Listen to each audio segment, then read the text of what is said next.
Good morning, everyone. On behalf of the School of Arts, Science, and Humanities of the University of São Paulo, I would like to thank you all participants, both in person and remotely, for their presence and welcome them, as well as all of you, to the International Symposium on the Future of Artificial Intelligence. I would also like to thank Professor Peter Mantello from Hitsumeikan University of Asia Pacific University, I'm sorry, and the researcher Heidi Campana-Piva from the University of Torino, who came up with the idea in the first place and actively participating in the organization of this symposium. Finally, I would like to thank the people without whom this event would not have been possible. The EASH Campus City Hall, especially the mayor, Professor Gibi Karam, Marcos André, and Anderson, who is driving some of our guests, the International Relations Committee, especially the president, Professor Tiago Alves, Vitor and Leandro, the Culture and Extension Committee, especially the president, Professor Kátia Maria Honório and Jerusa. And in addition to this office, also to Professor Marcelo Fantinato, the president of the EASH Postgraduate Committee, Vanessa and Isa from the Events Office, Márcio from Multimedia Office, and Natália from EASH Press. Bom dia a todos. Em nome da Escola de Artes, Ciências e Humanidades da Universidade de São Paulo, eu gostaria de agradecer a presença de todos os participantes, tanto presencial quanto remotamente, e dar-lhes as boas-vindas ao Simpósio Internacional O Futuro da Inteligência Artificial. Eu agradeço também ao professor Peter Mantello, da Hitsumeikan Asia Pacific University, e à pesquisadora Heidi Campana-Piva, da Universidade de Torino, que tiveram a ideia e participaram ativamente da organização desse simpósio. Agradeço, por fim, as pessoas sem as quais esse evento não teria acontecido. A Prefeitura do campus da EASH, especialmente ao prefeito Gibi Karam, e ao Marcos André, e ao nosso motorista Anderson, a CRINT, especialmente ao Tiago Alves, professor, que é o presidente da CRINT, ao Vitor e ao Leandro, à Comissão de Cultura e Extensão, a presidente professora Kátia Honório e a Jerusa, ao professor Marcelo Fantinato, presidente da CPG da EASH, a Vanessa e a Isa dos eventos, ao Márcio do Multimeios e a Natália da Imprensa EASH. Obrigada a todos. Nosso primeiro painel, que será Inteligência Artificial e Data Processing, AI and Data Processing, the first panel, sorry. We are going to have Professor Ariane Machado Lima. Professor Ariane is Assistant Professor for the Information System courses, both in undergraduation and graduation. Ah, sorry, Peter. Yes, I forgot. Okay, sorry, Peter. Now Peter is going to do the opening. I was supposed to share the opening with him. Sorry. Such a horrible host. I hope you forgive me. It's okay. When in Rome.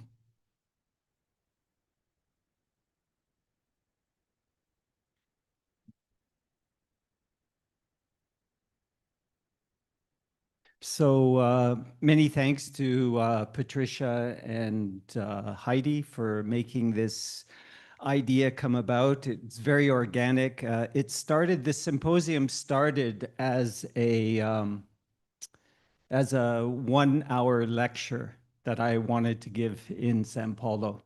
And all of a sudden it just blew up into a full symposium with 15 lecturers and many panels. So it's very organic, and it kind of steamrolled into something really wonderful. So today what I want to do in a very short period of time, I want to kind of scope out some important things about artificial intelligence. I've been working with artificial intelligence for about 7 years now. And much of my work that I've been doing is on emotional computing, and also on sort of looking at human-machine relationships. So let me begin. I've taken some of my recent articles and I kind of mishmashed them and put them together. And so my original conversation was going to be AI in the future of co-intelligence. But then I thought of a much more cool title, which is Embracing the Uncanny Doppelganger. So let me begin. So from autonomous cars to automated workplace supervisors to healthcare robots and artificial companions to predictive policing and algorithmic sentencing to military drones and robotic soldiers, artificial intelligence is now reshaping how we live and work. And so the need to discuss the perils and promises of AI are in their early but critical stage. As intelligence machines move towards greater levels of complexity in automated thinking, many experts suggest it will become less clear how these technologies make their decisions. This means the more authority we enable AI with, the more autonomous and the less understandable and responsible their actions will be. This is further problematized by the fact that AI, unlike AI's beginning, realized as an interdisciplinary effort across mathematics, computer science, cognitive psychology, philosophy, and later neuroscience, the most recent wave of AI development is being largely steered by for-profit companies. So this means that the economic incentives that fuel the move fast and break things ethos of Silicon Valley creators is not necessarily concerned with AI's longer-term impact on society. Would we be so naive to believe that if a company can replace a human worker with AI, that it won't? Yet at the same time, it would be short-sighted to think that the future of AI does not hold certain promises in healthcare and medicine, in mitigating the damaging effects of climate change, in augmenting digital literacy and education. The benefits of AI are limitless, especially if we understand in AI in context to a longer historical continuum involving the entanglement of technology and human beings. As David Bates argues in his wonderful book, Against Human Exceptionalism, what we symbol human natural intelligence is not merely a biological consequence, but has always been shaped by technological, symbolic, and institutional machines. So artificial intelligence should not be understood as a sudden rupture with the past, but rather a continuation of a much longer process in which tools, symbols, and sign systems have co-produced the conditions for cognition, action, and agency. Now, a great allegory to this co-evolution of cognition and technology is Stanley Kubrick's 2001: A Space Odyssey. In the opening scene, The Dawn of Mankind, Kubrick beautifully portrays what Clark and Chalmers call extended mind, the transition from perceiving an object as a piece of material to perceiving it as a tool. In the scene, the ape no longer sees the bone as part of his environment, but as an extension of cognition and agency. The bone as a technological artifact becomes the site where human intelligence moves beyond the brain and is embedded, extended, enacted, and embodied. As the film progresses, we see the growth of human intelligence. The extended mind evolves from the bone to the space station, from the space station to artificial intelligence.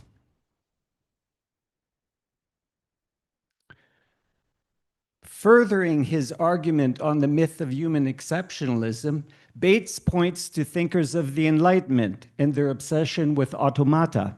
He suggests that Enlightenment philosophers such as Descartes, Hobbes, and Spinoza did not consider these early robots as simply parlor room novelties, but rather as useful models of the mind and metaphors of modern ideas of reason, subjectivity, and cognitive machines. Yet at the same time, he observes that this very same process of modeling human and machine intelligence undermines the very distinctiveness that they were trying to defend. In other words, the use of automata to scaffold human inquiry into reason actually made clear the instability of the modern idea of a rational subject. If reason can be mechanized, then what is it that so distinguishes the human from the machine? If one of the most distinctive qualities of being human is our indeterminacy, what can be said about AI, which is overtly deterministic? What extended mind theory makes clear is that we are not simply thinking machines with bodies, but rather feeling bodies that think. The idea that we feel before we think is not simply a reversal of Cartesian understanding of subjectivity and consciousness, but rather a growing body of science radically reshaping our understanding of the complex entanglement of human and technical systems beyond the brain and body. AI may be instruments of human endeavor, but they are also instrumental in meaning making. They're created by us, interpreted by us, and conversely, we reinterpret ourselves through them. So they are entangled in our meaning-making processes. AI technologies, especially those that can read our cognitive and emotional states, challenge traditionalist thinkings of Umwelt, the phenomenal subjective world of an organism. They do this because they reconfigure classical hermeneutic relations where technologies are believed to act as mediators that allow the user to read the world.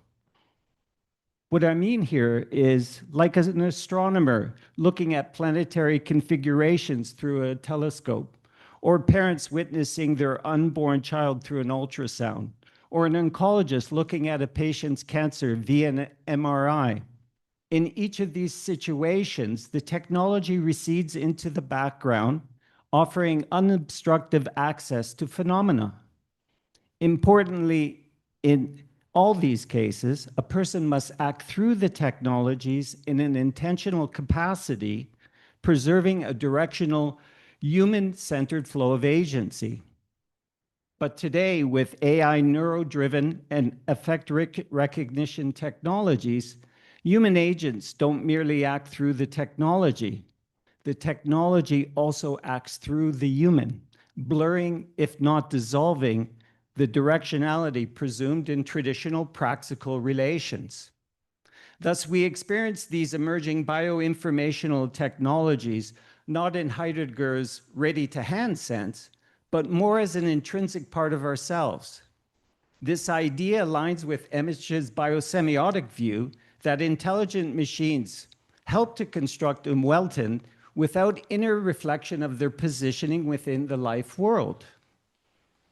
AI-driven neuro and somatic technologies challenge sophilistic understandings of Umwelt, a concept traditionally bound to a self-centered world unique to a living organism, as they foreground a paradigm shift towards emergent, hybridized semiotic agency.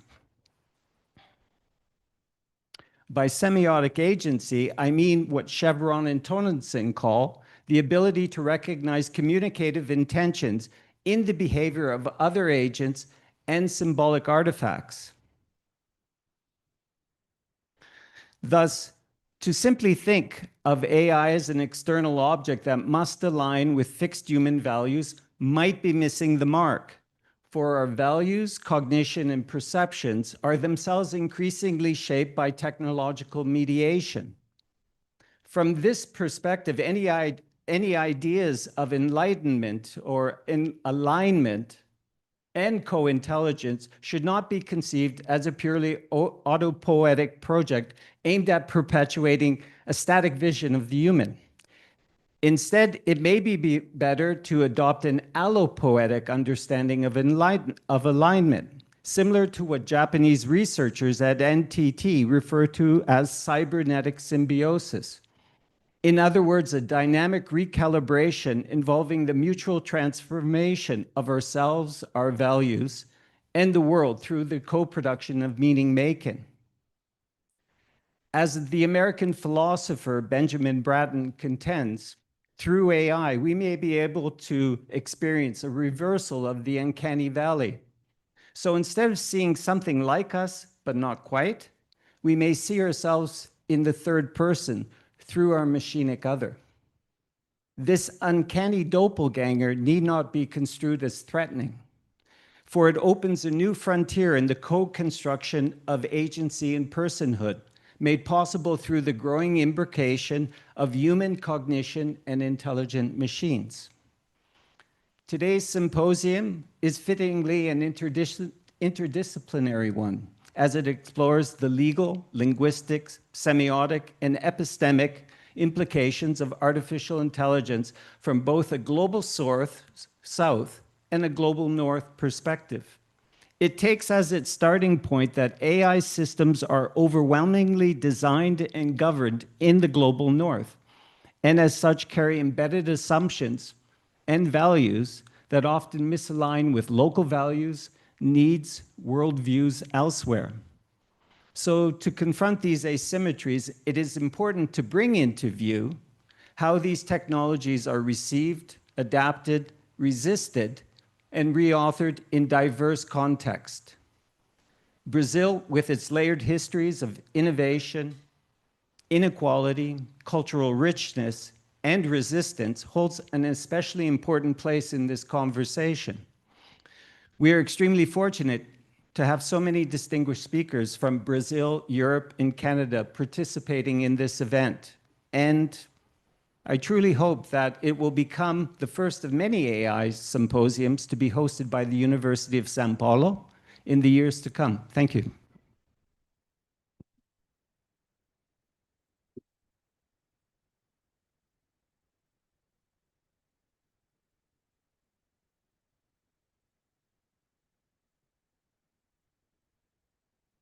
Thank you, Peter, for the lovely introduction. And now we are going to try to turn this light off, so it can be better watched by the participants online, maybe. And I'm going to introduce you for this first panel, AI and Data Processing, Professor Ariana Machado Lima. Professor Ariane is an assistant professor for the information systems courses, both undergraduation and graduation, here at the School of Arts. And her experience is in computer science, specifically on pattern recognition and supervised machine learning. And also we are going to have a pleasure to have in this panel one of our former students, Rafaela Molina de Angelo, who is now getting her doctorate at University Federal of ABC. So Rafaela, she holds a degree in natural sciences and a master degree in biochemistry and molecular biology, both here. And it's a nice interdisciplinary formation that she has. She's, as I said, currently getting her doctoral degree at Federal University of ABC in the chemistry department, if I'm not mistaken. And she has experience in the molecular docking, quasar methodologies, and machine learning. So thank you very much for agreeing and being with us. Thank you.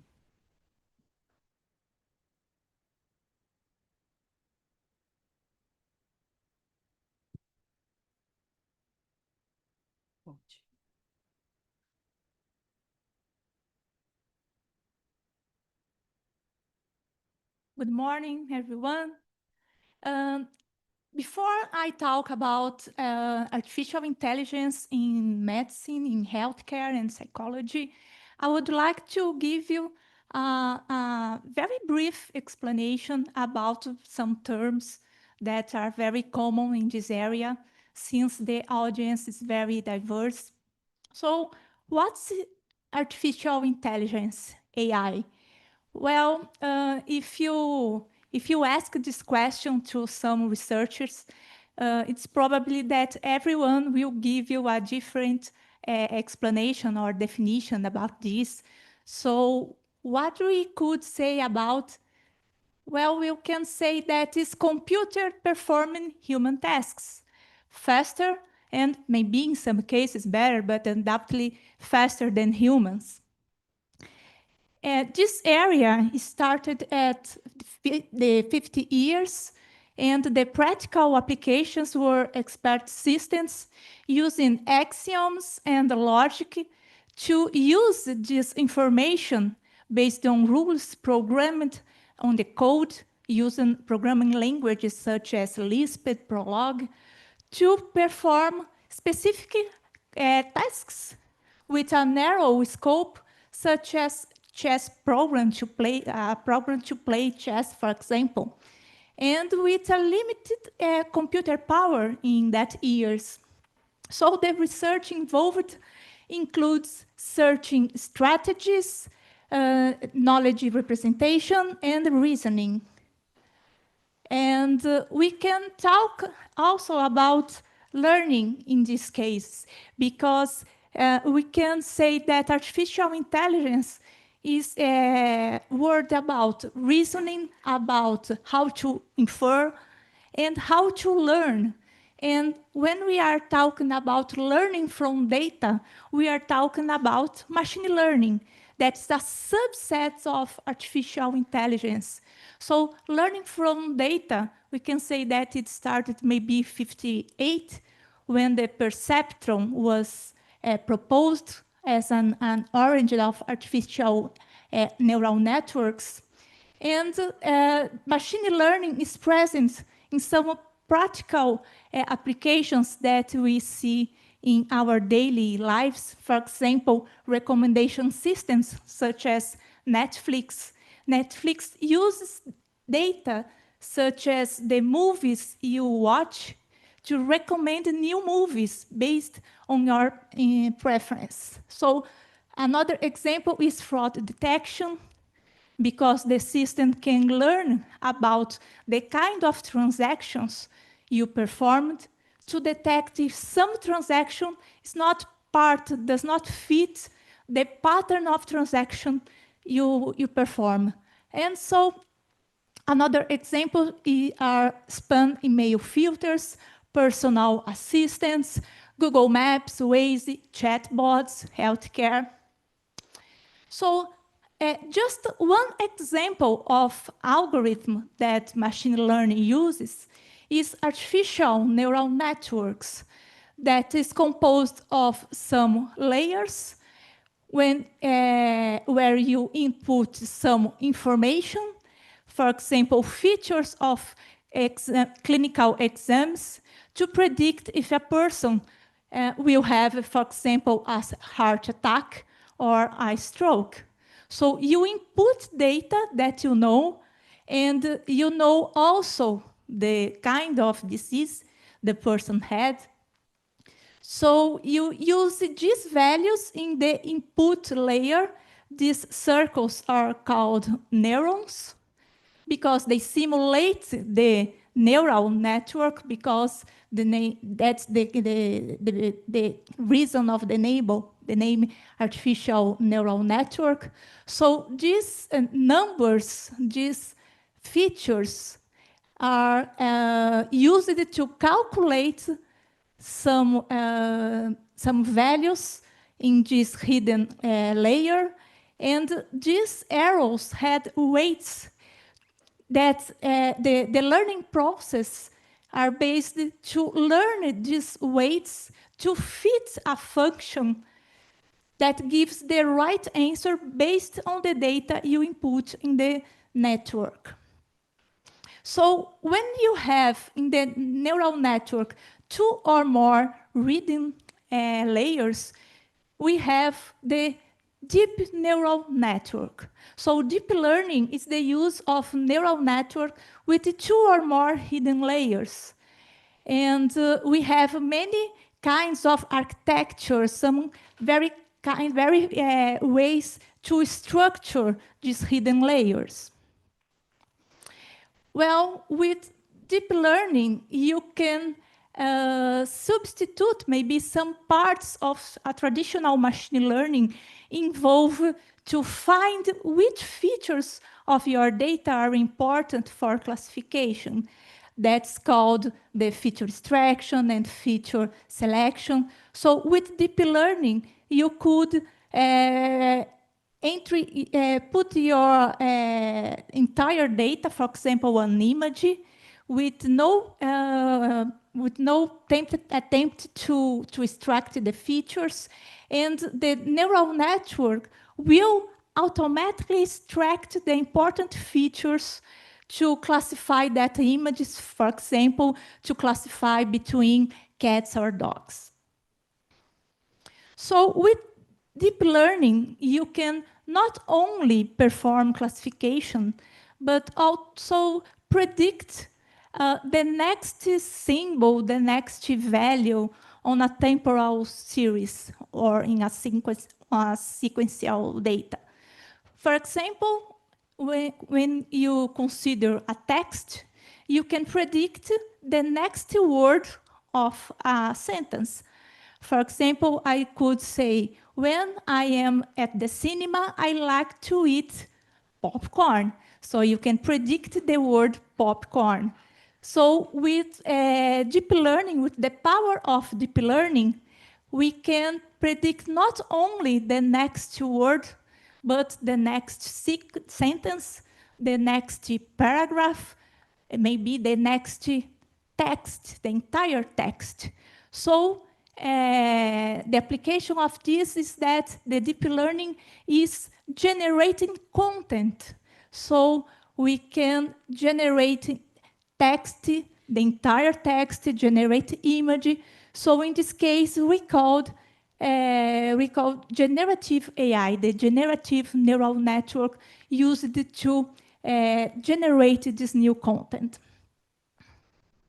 So the projects that I will present for you are in this area of AI, that is machine learning with application on healthcare.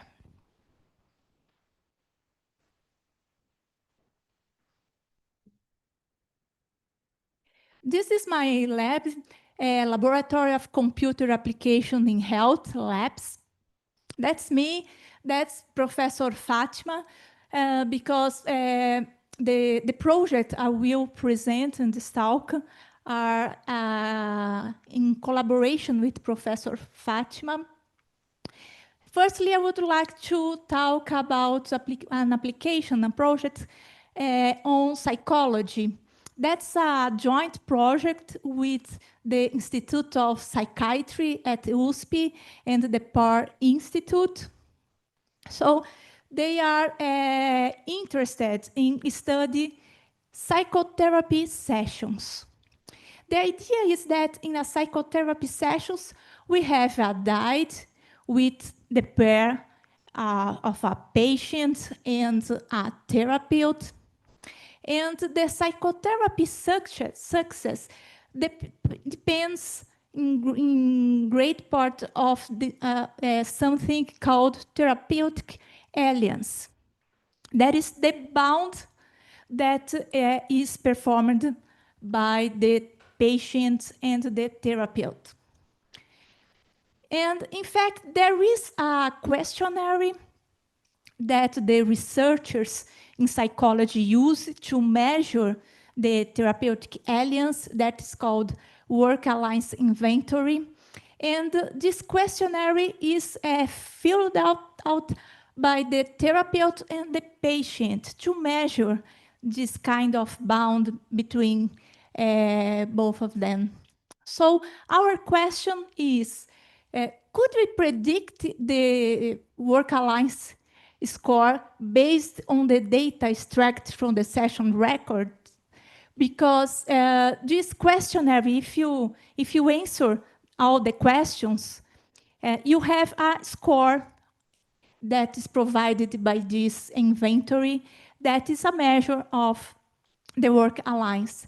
So would you like to maybe look at the psychotherapy session, recordings about of these sessions, to extract features to try to predict this work alliance.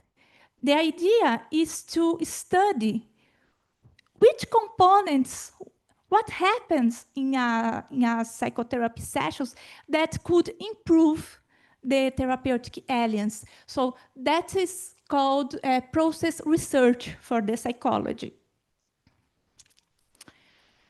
So we had some videos of online psychotherapy sessions that happened during the pandemic. And we had the answer of the WAI after each session. So we could use each session as an instance, a data instance to train our models. And the idea is that if the work alliance is greatly explained by the bound, and an important part of the bound is the empathy between patient and therapist, we realized that maybe if you could measure the emotional synchrony between this pair, patient and therapist, maybe this emotional synchrony could have some correlation with the WAI score. So we analyzed emotion based on the facial expression using the image of the videos, emotion recognition from the acoustic signals to predict from the voice of the people, and using the speech, both the language style and the content, the text, analyzing the text. So we performed, we built two temporal series of emotions, and we calculate the synchrony of these two temporal series in order to try to find such synchrony. We try to calculate the correlation between the emotion of patients and the therapist, and if this correlation score, if it's correlated with the WAI score. So this project is, some of parts of this project is in progress yet, but we had initial results. For example, that when both patients and therapist have positive sentiments, it tends to increase the therapeutic alliance. The same occurs when patient and therapeutic sentiment are negative, but when the patient presents a positive sentiment and the therapeutic a neutral sentiment, this pair tends to decrease the work alliance. Well, another project we have is about support for autism spectrum disorder, ASD, support for this diagnosis. It's performed in collaboration with Institute of Psychiatry too, but another research group, the Protea. So ASD is a neurodevelopmental polygenic and multifactorial disorder. It's very heterogeneous, so different people with this disorder present different phenotypes. The diagnosis is very important for eligibility for support services and protection under several laws we have nowadays. The diagnosis is clinical and expensive because it's necessary trained health professional to apply instruments based on questionnaire and routine observation. And we proposed a CAD system, so a computer-aided diagnosis. It's not a computer-exclusive diagnosis to help to screen people that should be analyzed by specialists to receive a precise diagnosis. Another important thing is to try to understand if some phenotypes of the disorder is related with the prognosis. So we have three main initiatives in this project. The first one, facial anthropometry, because it's known that neurodevelopment disorder can impact the facial morphology. So we took some photos of children that are assisted in the Institute of Psychiatry. This is not photos of these children. This is public images. So the idea is to use artificial neural networks to detect the face, to detect these landmark points, and we calculate features, extract features based on the distance of these points. One approach is to use all of this distance. Another approach is to use only tailored features based on specialist knowledge. Another approach was to use the entire image using deep learning to try to classify between ASD or typical development children. So the best model we had so far had 85% precision, that is 85% of the images that the system says that it is ASD, is ASD truly, in fact. So 50% are false positives. And sensitivity of 100%. It's too good to be true, but in fact, this system was learned from only 95 images. We know it's a small volume of data, so we are capturing new photos to generalize these results. I will pass this. Okay, another initiative of this project is the eye tracking, because we know that for ASD, usually have an atypical eye contact, difference in visual preference, etc. So you can use an eye tracker that is a machine, it's like a computer. You have here a screen when you can put some video, some particular video with some tasks, for example. And there is a camera with infrared radiation. Infrared is invisible, so it's not green, such as we are looking here. It's only a propaganda image. And we used a video when you put on one side of the screen a geometric object in movement, and on the other side a biological movement.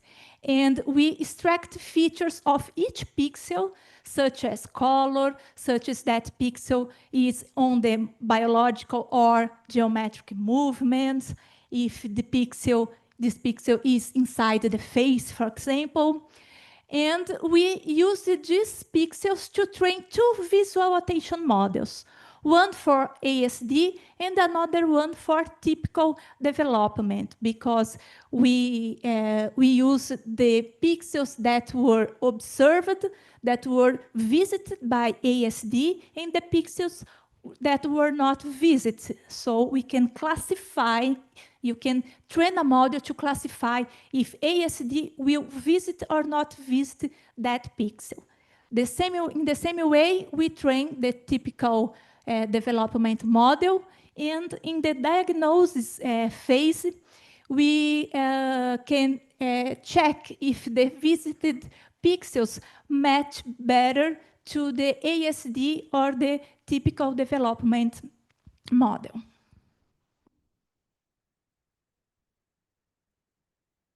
That's another paradigm that we used called joint attention, that we are interested to see if the child will see at specific regions of the video. For example, here, the actress is looking ahead.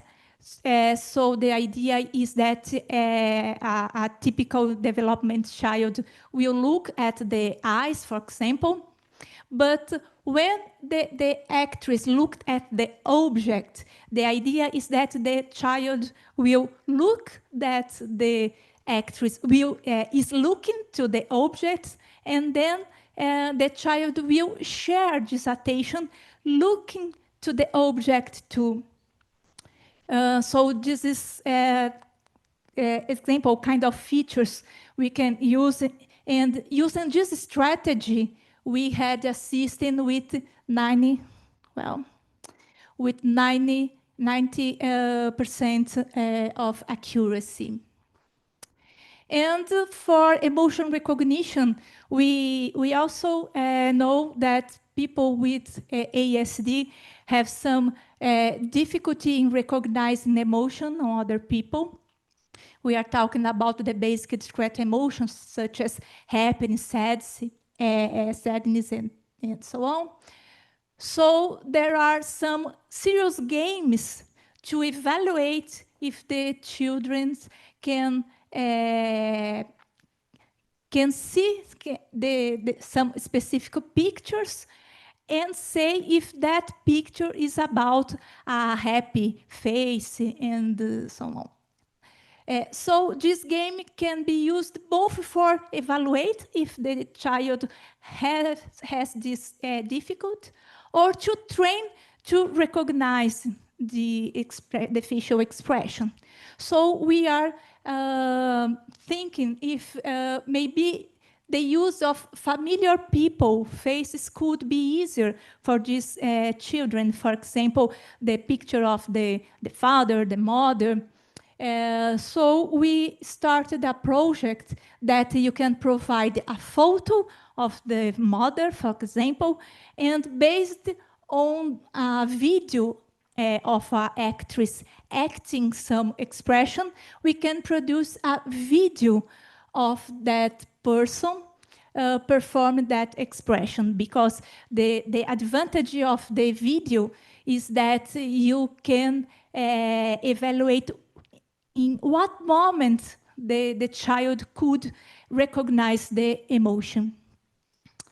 And just one idea about another project, that is mass classification mammograms. When you have an image of a mammogram exam, the radiologist can demarcate some regions that have some nodule. But the question is, if we have the marked region of a nodule, this nodule is malignant or benign. So we can use information about shape and border of these nodules, because we know that, for example, malignant nodules tends to be spiculated, and benign nodules tends to be circumscribed. So we performed and we developed a system to extract features such as shape, border, texture of this image. And we created a probabilistic model using stochastic grammar that's not usually found in the literature in these cases. And our system using this grammatical approach could have a result much higher, much better than other algorithms based on artificial neural network, random forest, and other learning algorithms. So that is what I would like to present. I thank you.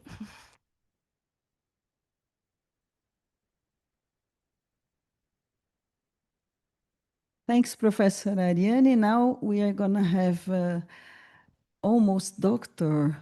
Miss Rafaela, and we'll take the questions at the end, okay?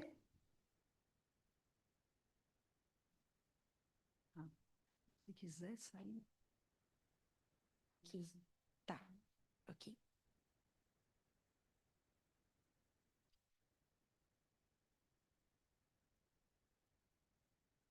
Luizinho. Luizinho aí atrás. Sim, obrigada. Aqui assim? Então.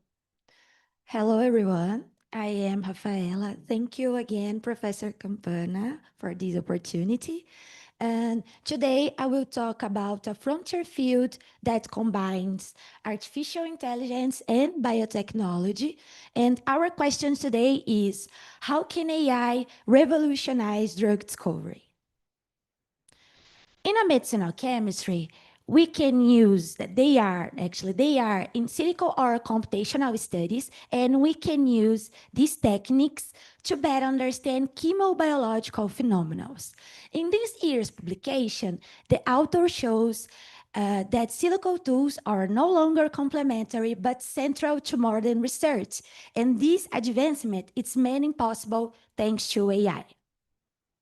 In this drug discovery pipeline, for a drug to be approved and available, it takes 10 to 15 years. In this long process, we will focus here on in silico studies can be applied, and these steps are crucial in drug discovery process because start in a big data area is very difficult. Well, here we have a type of studies in silico that are called structure-based drug design, or SBDD. And for make this technique, we need to have a receptor structure. If we don't have the 3D confirmation, we can... Oh. Okay. We can use the primary amino acid sequence and fold a protein. The AlphaFold was developed to predict the protein folding, and these techniques use AI and a large database for training the models and predict the best confirmation. And this technique have a high accuracy, and we can make this a very fast way. The other technique is a most famous technique, is a molecular docking. It's a good technique, but it's a static study. We can analyze the bound angles, the conformational change of our ligands, and the side chains, the receptors, and fitting the ligand inside the pocket of the protein, and estimated affinity energies. But if we have see the movement and deformation of our receptor, we can apply the normal modes.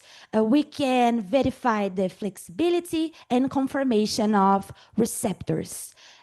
We can use enzyme or protein or peptides, many macromolecules. And then we can understand biological functions like inhibition or activation movements. The last technique is molecular dynamics that analyze the interactions between ligand and the receptor over the time. And then when we see the movement of these all atoms, we can understand how these mechanisms making. And then we can control the temperature, the pressure, or the type of solvent, and we can understand what it would be like in the real biological environment. Okay, but where to use AI in silico techniques? We can analyze millions of results, customize force fields to estimate energies, and we saw the AlphaFold revolutionized drug discovery because we can make this the fast way. But how how do we use AI to go from protein to drug? Here are the other side of the in silico tools, the in silico studies that are called ligand-based drug design. And these techniques use the ligands from the center of our research. We need the structure of our ligands to start the study. And for this, we need a reliable experimental biological data and a chemical structure of our ligands. And then we combine machine learning and XR models for build models and to obtain the predictive properties. The XR is a quantitative structure activity relationship. But how does the computer understand molecules? We can represent the molecules in the 1D to 4D molecular representations here. And we can calculate these properties using molecular descriptors. These molecular descriptors can be of many types. We can calculate the atomic properties, the topological properties, the geometric properties, and many others. And we can use too the fingerprints. Fingerprint is here a chemical structure, an example, and we break the molecule down into the regions, and each region represents a number, a 1. If we have this region, we put 1 in our matrix. If we don't have this region, we put 0. And then we make this for all our data sets and training a model with this information only about the chemical structure. And we can use this structure information to relate it to biological activity. And then all these molecular descriptor and chemical structure can be used for building a model. So here another pipeline combines XR and machine learning, but it's steps of these techniques, but when we start the study, we need to create the data collection. We cannot access the data on the database of many types, and we calculated the molecular descriptors of these structures. And then we perform this information and to perform an exploratory data analysis. And for this, we build a correlation matrix to better understand what this data means. And then we can understand the relationship of the structure, chemical, and the biological activity. And then, after all these steps, we train in the models many types of algorithms like random forest or SVM, and then we apply the metrics, many metrics for validating our model, and we can interpret these results of the predictive properties. Here we have a way of interpreted the feature importance that the regions of the molecule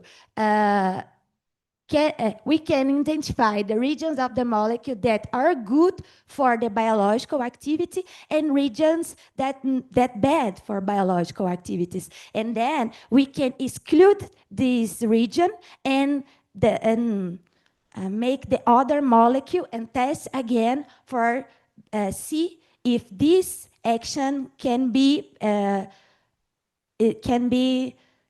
make the best model and predict. So which medicinal chemistry information can we use for machine learning? All this information is very important when we want to build our machine learning models. And the disease mechanism insights for a drug development, the information of enzymatic activity or cellular activity, information about our receptors and mechanisms action, or information about the in vivo or in vitro assays, and relating these properties to reliable experimental information is the best way to obtain a secure model. Here we have other pipeline, but I put this information because we need molecules, a structure chemical. We will calculate these descriptors and relating everything with properties experimental data. We need a reliable property experimental data. And then we make an information extractor of this data, and then we divided our data set in two parts. We have a training set and test set. And this process, the learning and validation, needs to be done many times to obtain a robust model. And we can apply this information for untested molecules, mechanism sites, or de novo design. And it's important to note that from the model's learning, it's possible to predict biological activity value for billions of compounds. And we need to obtain the experimental data for make these studies. Oh, it's important to know that in avoid the use of the animals for testing the substance that do not show the biological activity. It's very, very important. And here we have two papers of our research group that use machine learning models and drug design.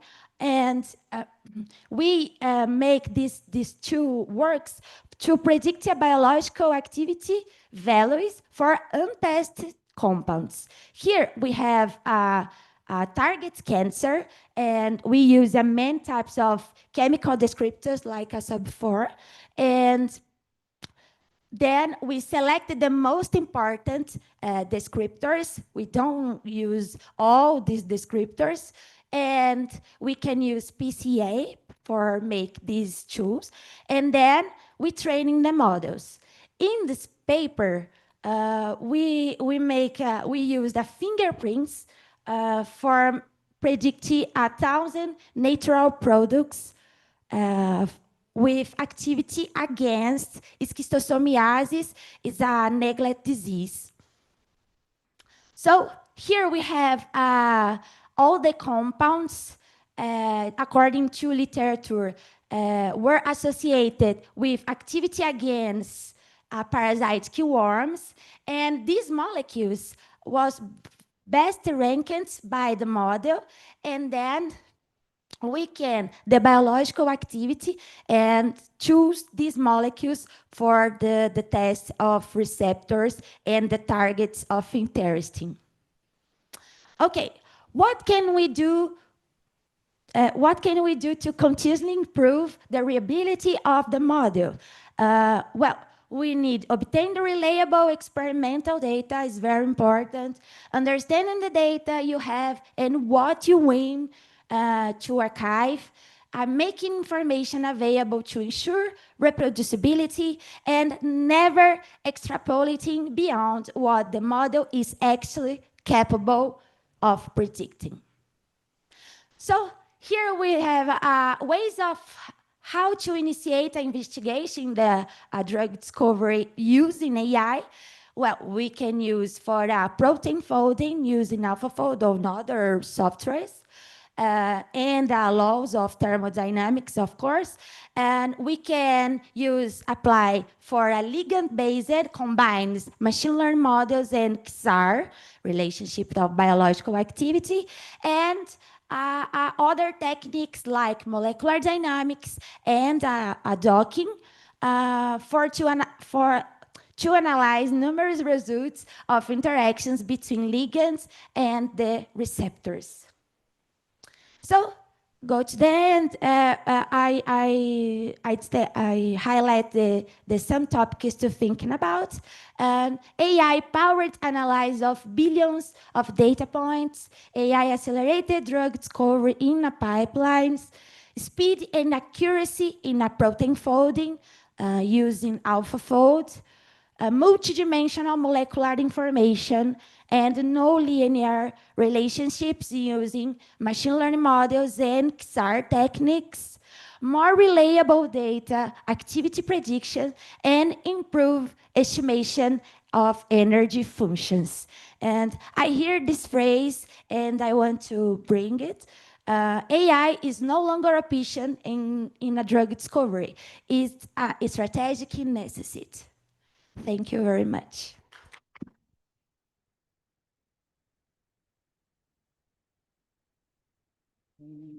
Thank you, Rafaela. So now I think we can start the questions. I will start with the questions from the people who are present, and then we go for the questions online, okay? So who has a question in the audience? Thank you very much to both presenters. My name is Ludmila Leckova, and I'm from Czech Republic, Charles University in Prague. I'm not a biologist, but I'm a semiotician, but I do work a lot with the applications in molecular biology and medicine. So I do have questions actually for both speakers, if there is time. Yeah, so to the first presenter, thank you very much. That's super interesting research, and I am just beginning to see how we can use the facial behavior automatic analysis in medicine. And I just started a project on application of these tools into the research of neurodegenerative diseases. So I wanted to ask you, how do you actually combine all the different methodologies that you presented, the one with the automatic reading of facial muscles movements and the eye tracking? Are these two like distant, or do you combine them, and if how? And also, if you can share what software do you use for the facial metrics, if you can share. And to the second presenter, I just admire so much what you work on, because I know it's a lot of research in this field, and I work a little bit with protein folding. And so I wanted to ask if you also know about any similar research in drug discovery for neurodegenerative diseases, which are still a lot under discovery, but I know about actually protein folding is very important. So are there any studies, are you familiar about studies in this direction? Thank you. Thank you, Professor Ludmila. Thank you for the question. We have not combined the facial results and the eye tracking yet, but we will combine. We are planning to develop a multimodal classifier using, for example, ensembles strategies.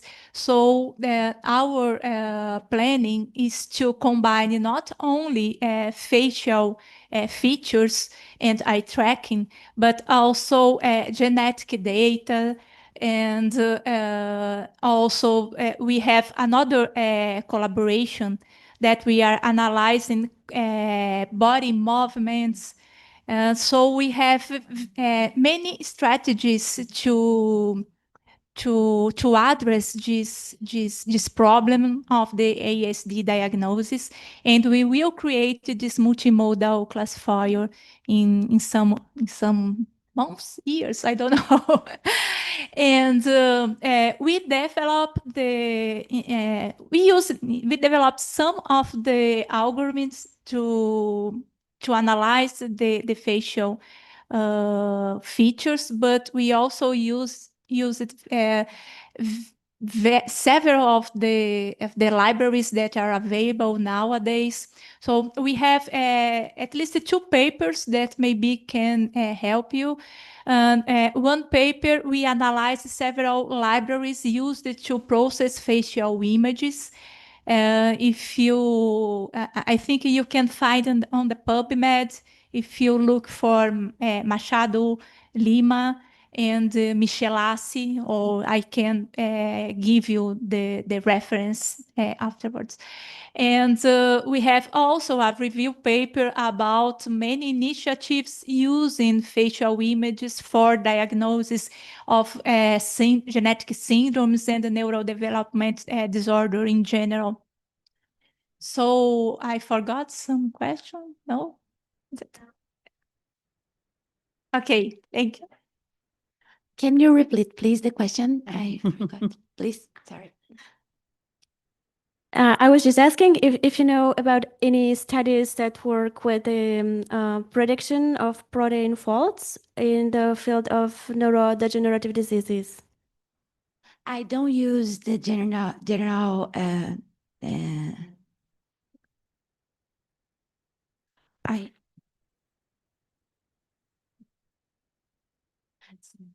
No, I can use the algorithms for the biological structures for only the small molecules. I don't use yet. No, I don't know. Sorry. Any more questions? No? Okay. Yes. Douglas? No? No? So I'm going to ask the question from the... Well, first of all, I want to thank you for the congratulations and the nice comments at the YouTube. And I have a question for Professor Ariane. It's from Cesar Barbosa. Okay, he's asking you. So the topic artificial.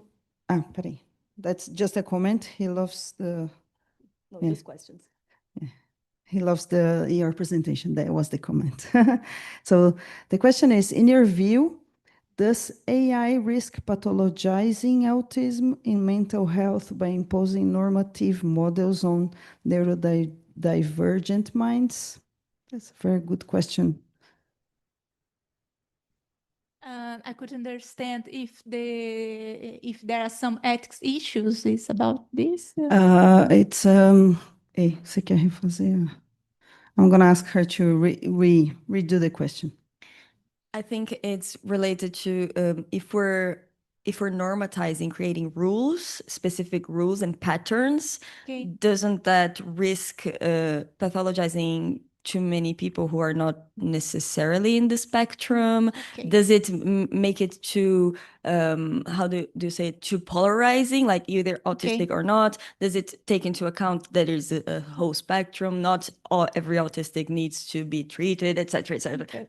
How do you feel about that? And I think he meant especially to some already minds that are already pre-formatted to be prejudiced, something like that.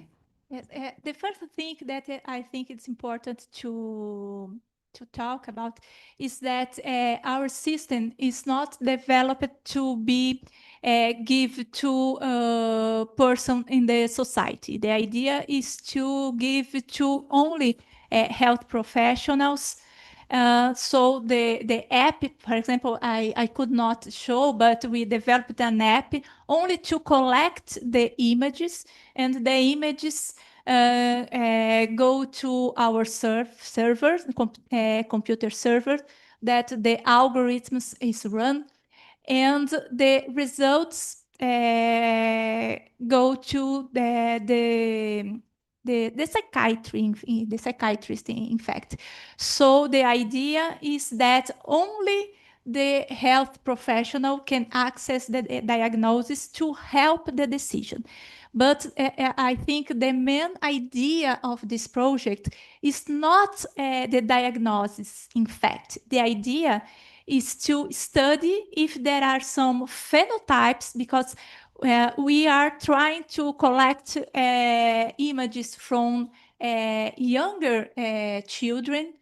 Our dream is to collect from babies, to try to link if there are some phenotypes that we could link from the ASD that could that could be associated with prognosis. If you could detect some subgroups, for example, well, some people that has this pattern of eye tracking, for example, this person should have this line of assistance, for example, because ASD is not a disorder that is only genetic. It's a neurodevelopment, and the development continues after birth.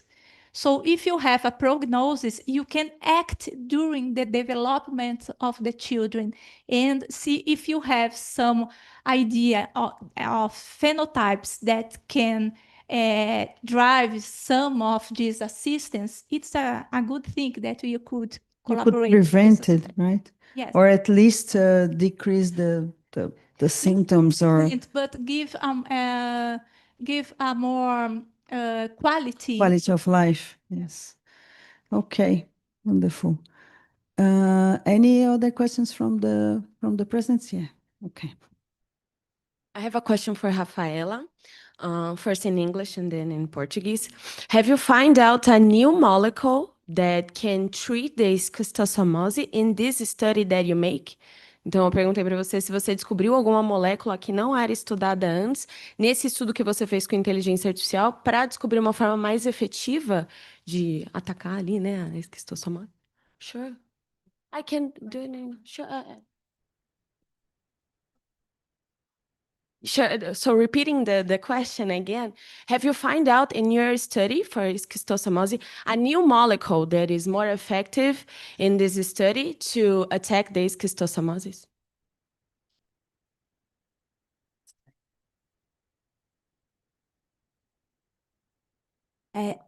Eu vou responder em português, e aí... nós chegamos em algumas estruturas químicas de moléculas, espécies de plantas, na verdade, né? Nós usamos bancos de produtos naturais, e dentro desses produtos naturais tem planta, animal, alga, bactéria. E então essas substâncias de plantas que eu mostrei hoje, elas não tinham sido investigadas ainda, porém tem estudos na literatura e relatos de que algumas regiões dessa molécula apresenta interação e inibição a parasitas em geral. Então, devido ao treinamento e ao treino desses dados e a entender esses dados, a gente conseguiu chegar em compostos que já foram relatadas com atividades antiparasitas, e a partir disso a gente agora vai partir para os testes experimentais para ver se de fato os compostos selecionados apresentam atividade inibitória e matam o esquistossoma mansoni, que é o alvo da esquistossomose. Traduz. Você tem uma ideia dessa? Vai fazer? Posso fazer.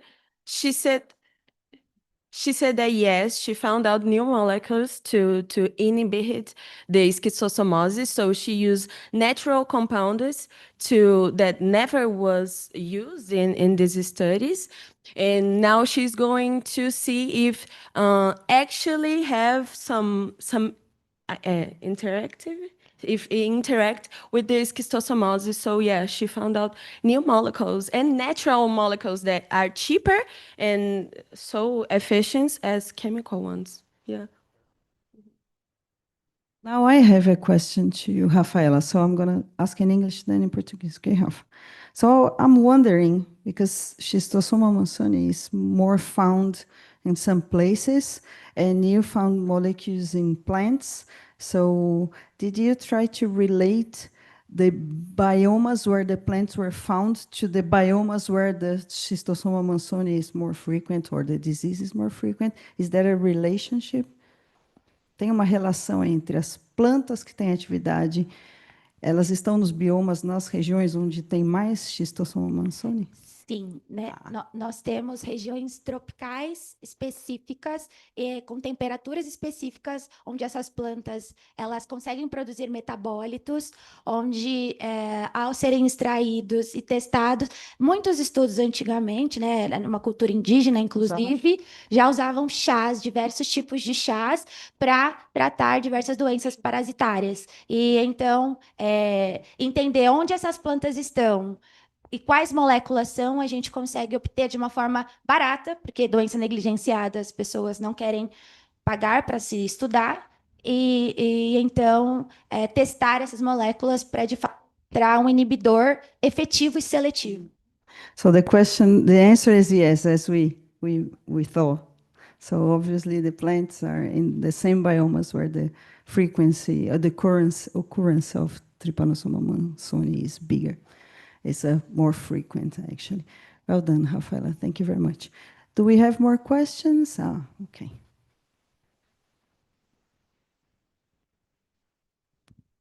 Hello, I would like to ask Rafaela about in relation to this part of using animals to test drugs. So do you think that it can be completely replaced by the use of AI?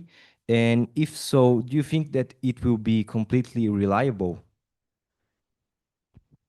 Eu não acho ainda que a gente consegue substituir completamente esses testes experimentais, principalmente porque é um sistema biológico extremamente complexo e a gente tem muita variável. A partir do momento que o medicamento entra no seu corpo, você pode ser de forma como injeção, de forma cutânea ou comprimido. A gente tem uma série de desafios para esse medicamento chegar onde ele precisa chegar, principalmente solubilidade, né? Tem muitos compostos que não são solúveis e a gente tem muita água, muita enzima que vai tentar catalisar esse medicamento.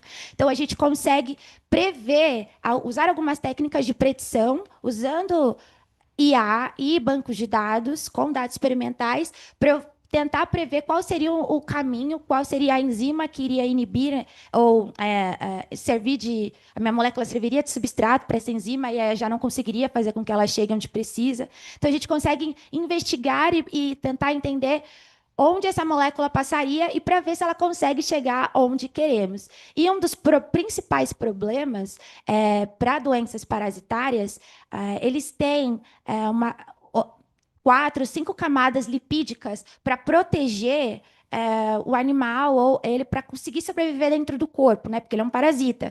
Então, para um medicamento passar essas barreiras super hidrofóbicas, né? Super apolares, e um composto muito polar, com muitas hidroxilas, ele não vai conseguir permear e não vai conseguir inibir. Então, quando a gente faz um teste em vivo, ainda tem informações que a IA e simulações ainda não conseguem entender. Mas quanto mais dados experimentais a gente tiver, mais a gente consegue refinar esses modelos e fazer as predições para tentar evitar ao máximo o uso de animais para compostos que não vão ter a mínima chance, né? Uma coisa é você chegar num hit e outra coisa é você pegar qualquer composto. Thanks, Rafaela. Heidi is going to translate. Obrigada, Heidi. Wow, I am from humanities, but I understood. So this means that you explained it very well. Basically, there are some parasites or some viruses that are too complex, and then because they use lipids and other hydrophobic ways to hydrophobic coats that will prevent drugs to actually be effective. So even though that we do have AI will not be able to predict all of the ways in which the drug may interact with these composts. So when we test in animals, we still learn new things that AI still cannot predict. Perfeito. Thank you. If we don't have any more questions here, we have a question online. Anybody here wants to because we have priority? No, because you guys woke up early to be here. Okay, so the question online is actually for Peter. It's about your opening. Could you step up to the table, please? Yes, it's for you. Could you please? Because otherwise people don't see you online because they asked online anyway. So to those who weren't here before, there was an opening talk by Professor Peter Mantello. And yeah, but there will be course. another. There will be another at Yeah, we'll be about back. 4. Heidi and I are going to do Double talk. a double talk. So Arthur Araújo asked, could you please speak a bit about the relationship between Umwelt and AI technologies? How could these technologies change our Umwelt and that of other living beings, living creatures? Is it true that these tools have reoriented the cognitive landscape, even accepting the extended mind thesis? Is that good enough to assume that AI technologies could change an organism's Umwelt as they primarily concern biological domains? For those who don't know, Umwelt is a German concept by the semiotician Uexküll, and it basically means the world that you are able through your senses to understand, comprehend, and interpret. So it is about the organism itself, right? The human Umwelt is different than the dog Umwelt, etc., etc. So please take it away. Yeah, it's an excellent question wherever you are. And I think what I was trying to say, and there is a much larger talk where I get into far more detail. And the recent paper that I wrote with a colleague of mine, Ellen Oltanu, we kind of get into the finer details of it. But the important thing to remember is, yes, of course, I think that that extended mind theory is a good way to start mapping the sort of new ideas that we try to put forth in terms of Umwelt, which is traditionally about living things, experiencing their world, modeling their environment. And what I'm arguing here is that semiotic agency is not simply something that's present or absent in living things and non-living things, absent being in living things, but I think it's a matter of degree. And I think when I started to talk about new technologies like neurotechnologies and affective technologies that are capable of reading our emotional and cognitive state, that there is the ability of these technologies to create a kind of hybrid semiotic agency, which allows for this sort of communion between humans and between human intelligence and machine intelligence.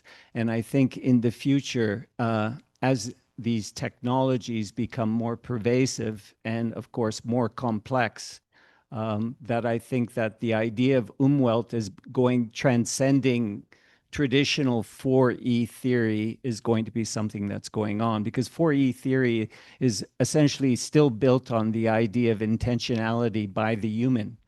And I think that what we're looking at is we're looking at what NTT researchers now call cybernetic symbiosis, where there'll be a co-production of meaning, a co-production of the construction of meaning-making processes that go on in the future. So I hope that helped. Thank you. So thank you for the presenters. So with this last question, we finished this panel, and we are going to pass to the next panel, which is AI and language. Is that correct? And Peter is the chair for the next one. I'm going to just, while you guys change the things, so we are going to have a QR code soon in the wall, probably, so you can register your presence, okay, for the certificates. And there will be a QR code as well for those who are online, okay? And I will let you know.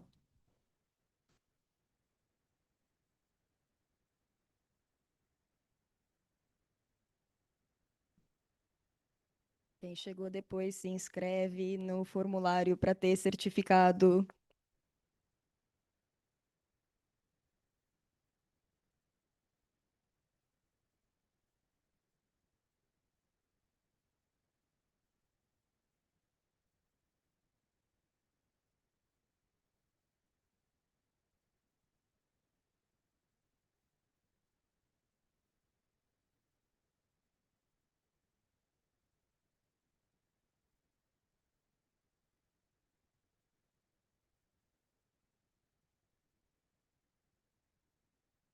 Can we have the presenters to the table? First one's on Zoom. Yeah. So Douglas and is Norton? Norton is there. Norton, are you? It's your turn. Do you Come on. want to come down and come on down?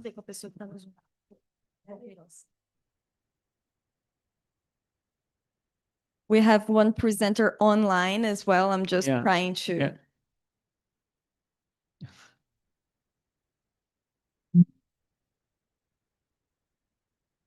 Ah, sim. So, okay. So, hello.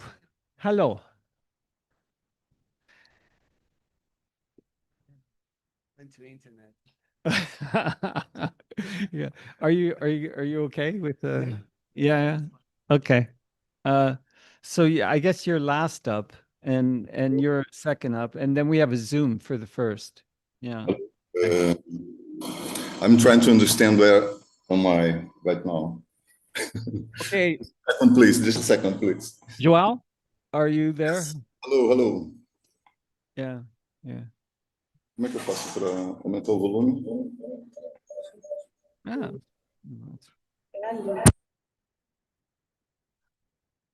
Okay. João, we see you. I mean, we see your presentation, But not we your don't face, see I you. think. So.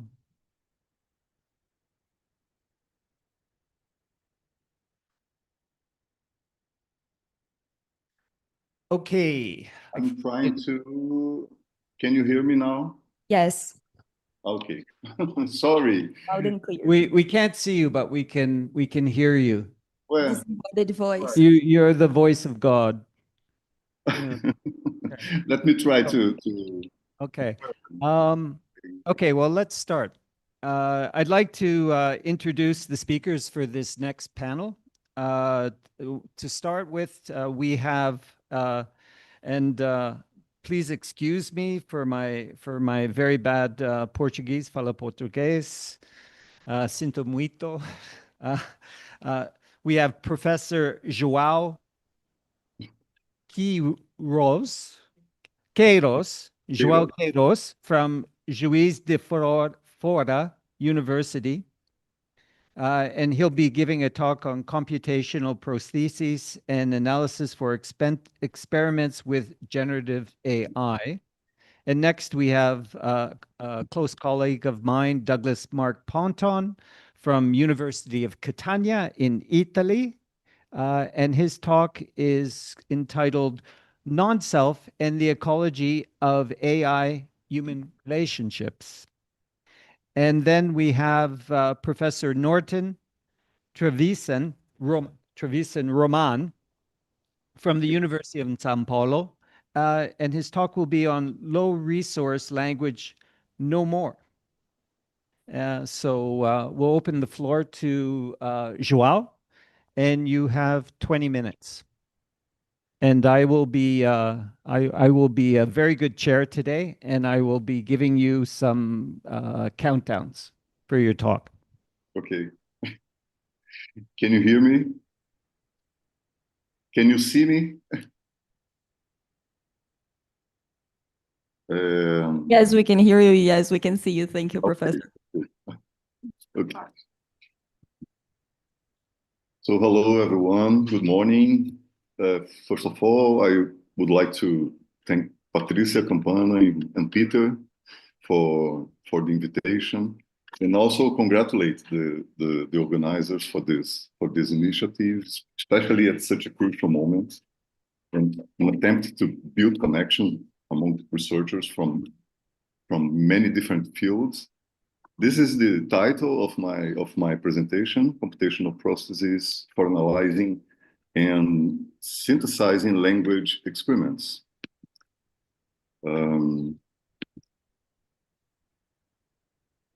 I would like to do here is to introduce, but very, very briefly, a few of the projects I am involved in. Of course, I will leave out all of the technical details and implications and conclusions. And I will focus on the key ideas, the most important ones, I think, from a few of these projects. To close, I will point to two concepts that best frame AI's immediate implications, the notion of cognitive externalism and cognitive distribution. Most of the projects I have been working on are related to the synthesis and analysis of poetry. And before we move on, I think it's important to define, from a practical, of course, operational perspective, what we mean by poetry and by creativity. I'm primarily grounded in the poet's translation, Haroldo de Campos' perspective on poetry, more precisely in my interpretation of Haroldo's theoretical position on poetry. Poetry as a meta-semiotic laboratory of experimentation, and the poem as a thinking tool, an experimental cognitive lab that subjects language to unusual, statistically, historically, cognitively unusual conditions, and provides a scenario for observing the emergence of new patterns of semiotic behavior. If language is, or can be described as, a dynamic multi-level system, and there have been many publications over the last 10 years exploring this perspective, this view, translation is a relation between multi-level systems of constants. In a recent publication, we define poetry translation in terms of rebuilding, of selection and rebuilding of a multi-level system of constants across language. And why I'm spending some time on this idea? Because what I'm going to explore next depends fundamentally on these premises. Okay, that said, this project, MIVES, is a collaboration with the Computer Science Department of the State University of Pernambuco in Bahia. It systematically identifies and categorizes rhythmic structures in Portuguese prose. And that's the crucial distinction, because most existing systems are designed for analyzing verse poetry, not prose. The poet Augusto de Campos identified several hundred metrified verses hidden within the prose of Euclides da Cunha's classic work, Os Sertões, published for the first time in 1902. According to Augusto de Campos, in Euclidean prose, there are verses of heterometric structures showing a wide variety of rhythmic patterns. We automated the task of poetic extension. So the system identifies and classifies these structures in literary prose. And it also produces a range of statistics about these structures, as you can see, including the frequency distribution of these structures. On this slide, you can see the frequency of metric structures every 200 sentences in Os Sertões. And here you see the frequency in A Margem da História, The Margin of History, another work by Euclides da Cunha. Here, in contrastes and confrontos, contrastes and confrontations, also by Euclides da Cunha. Here we compare across the three works the presence of metric structures at the beginning of the sentence, in the middle of the sentence, or covering the entire sentence.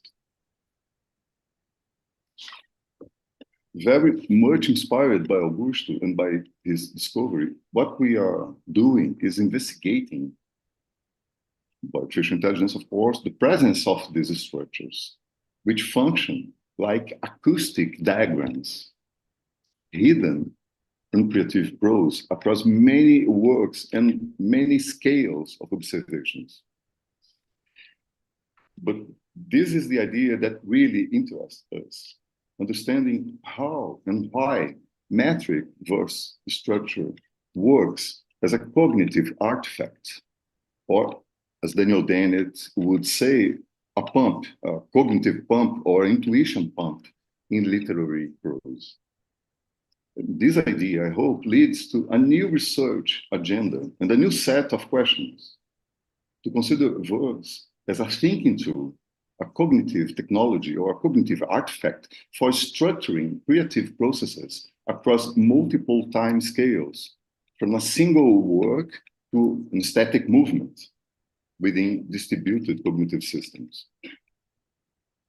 Another question is, how does it work? Well, verse structures functions as a projective, constraint-based augmented intelligence technique or intelligence device. It helps us anticipate new patterns of semiotic behavior, and at the same time, it keeps the emergence under control.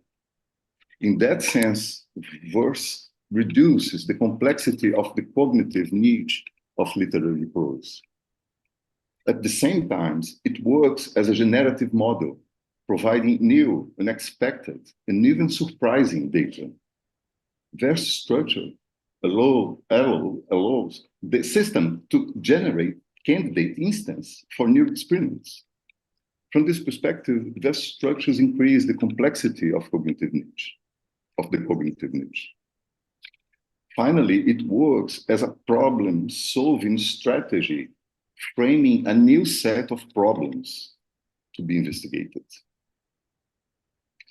There are some recent publications. The one is in red, is where we detail the mechanism, the computational mechanism most fully.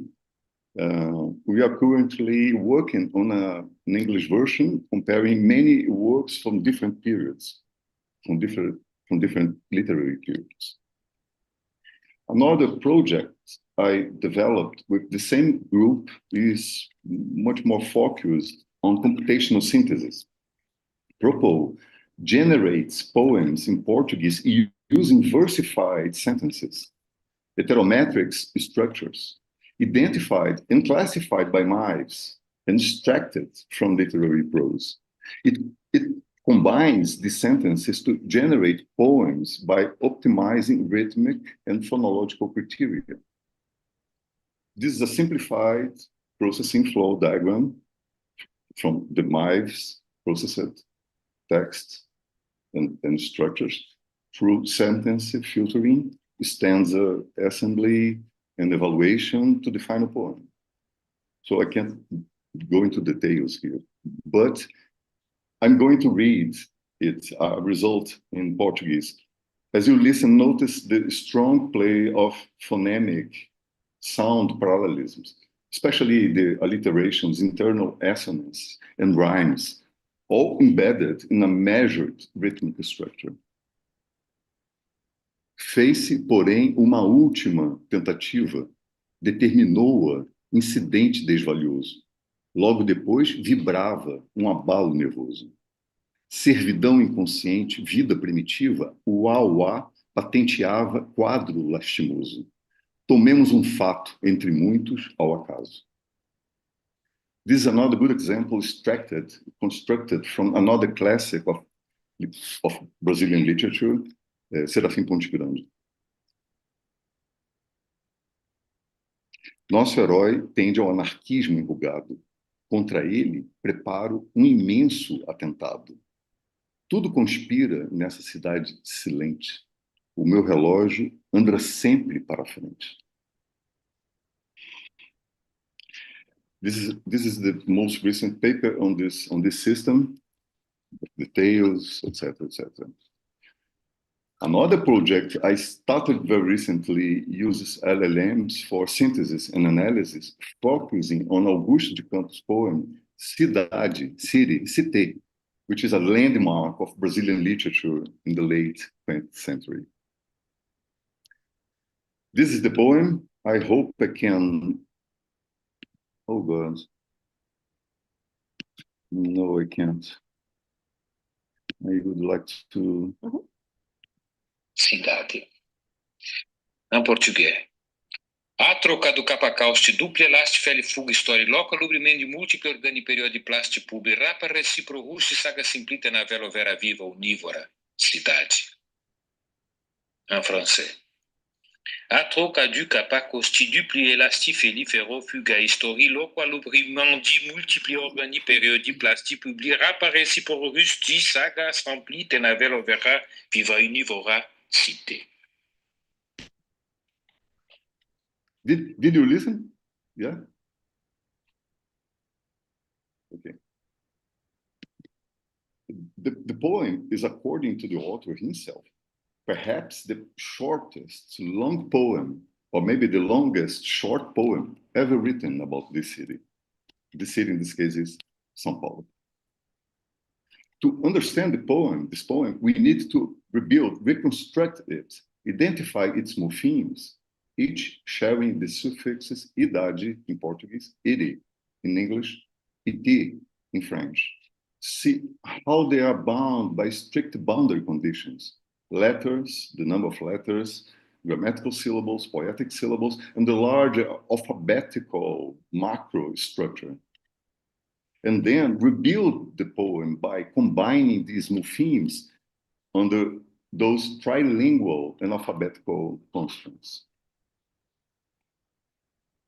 The poem can be described as a multi-level semiotic cognitive niche built through the application of constraint-like rules.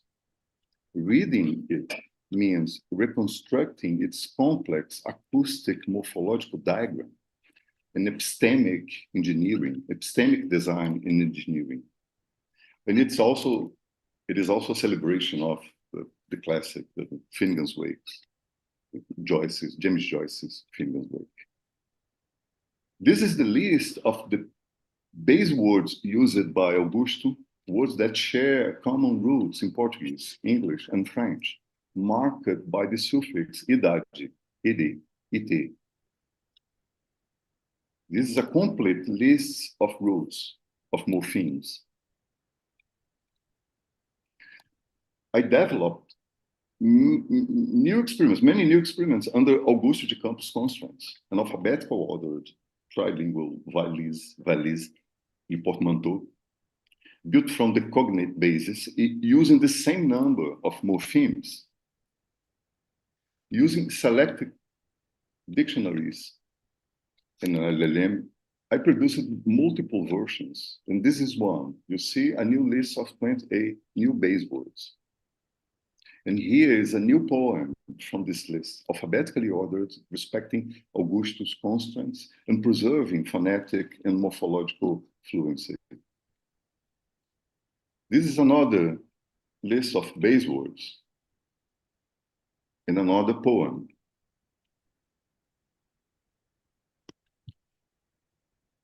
A new list and a new poem. I will see. You will see.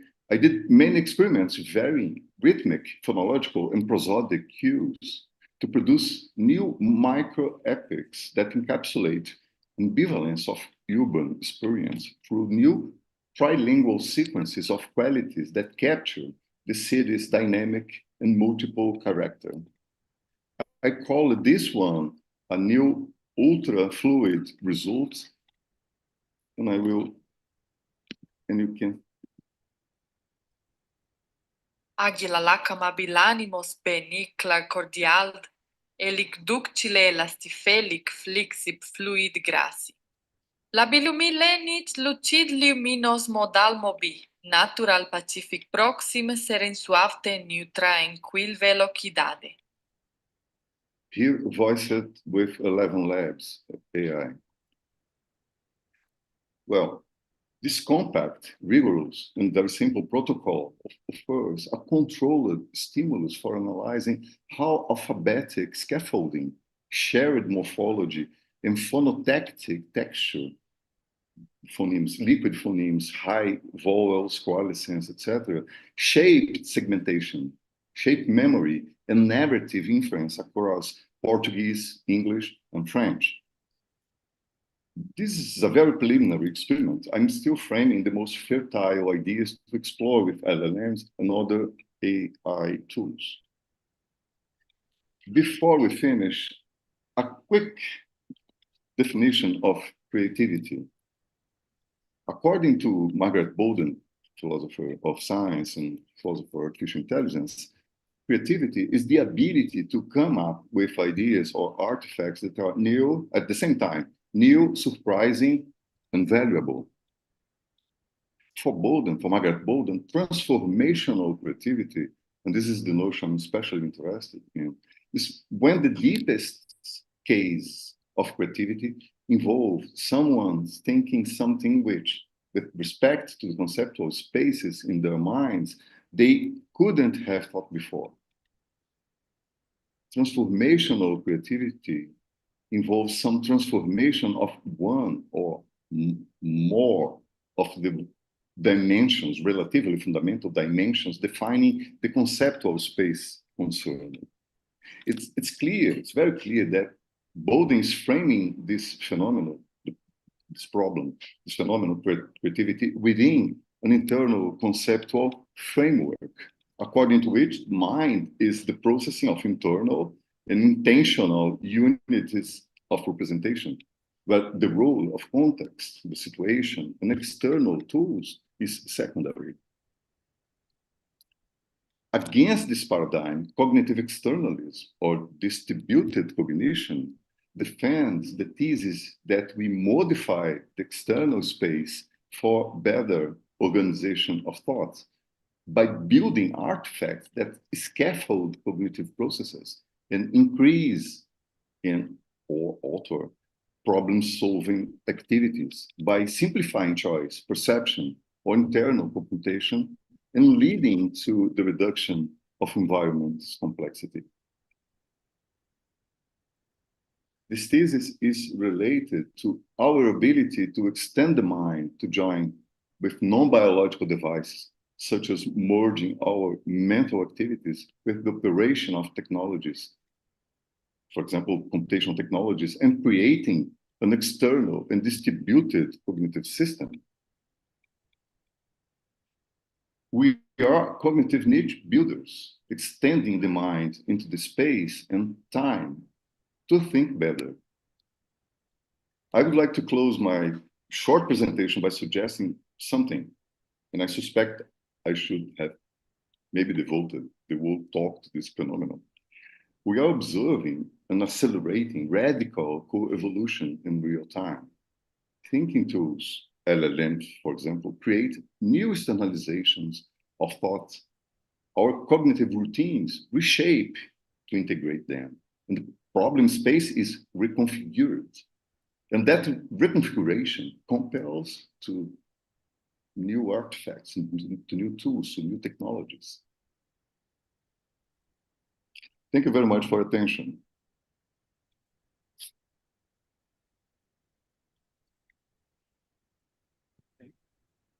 Thank you very much for that really wonderful talk. We'll move on now to Professor Douglas Ponton from University of Catania. And yeah, we'll take questions afterwards.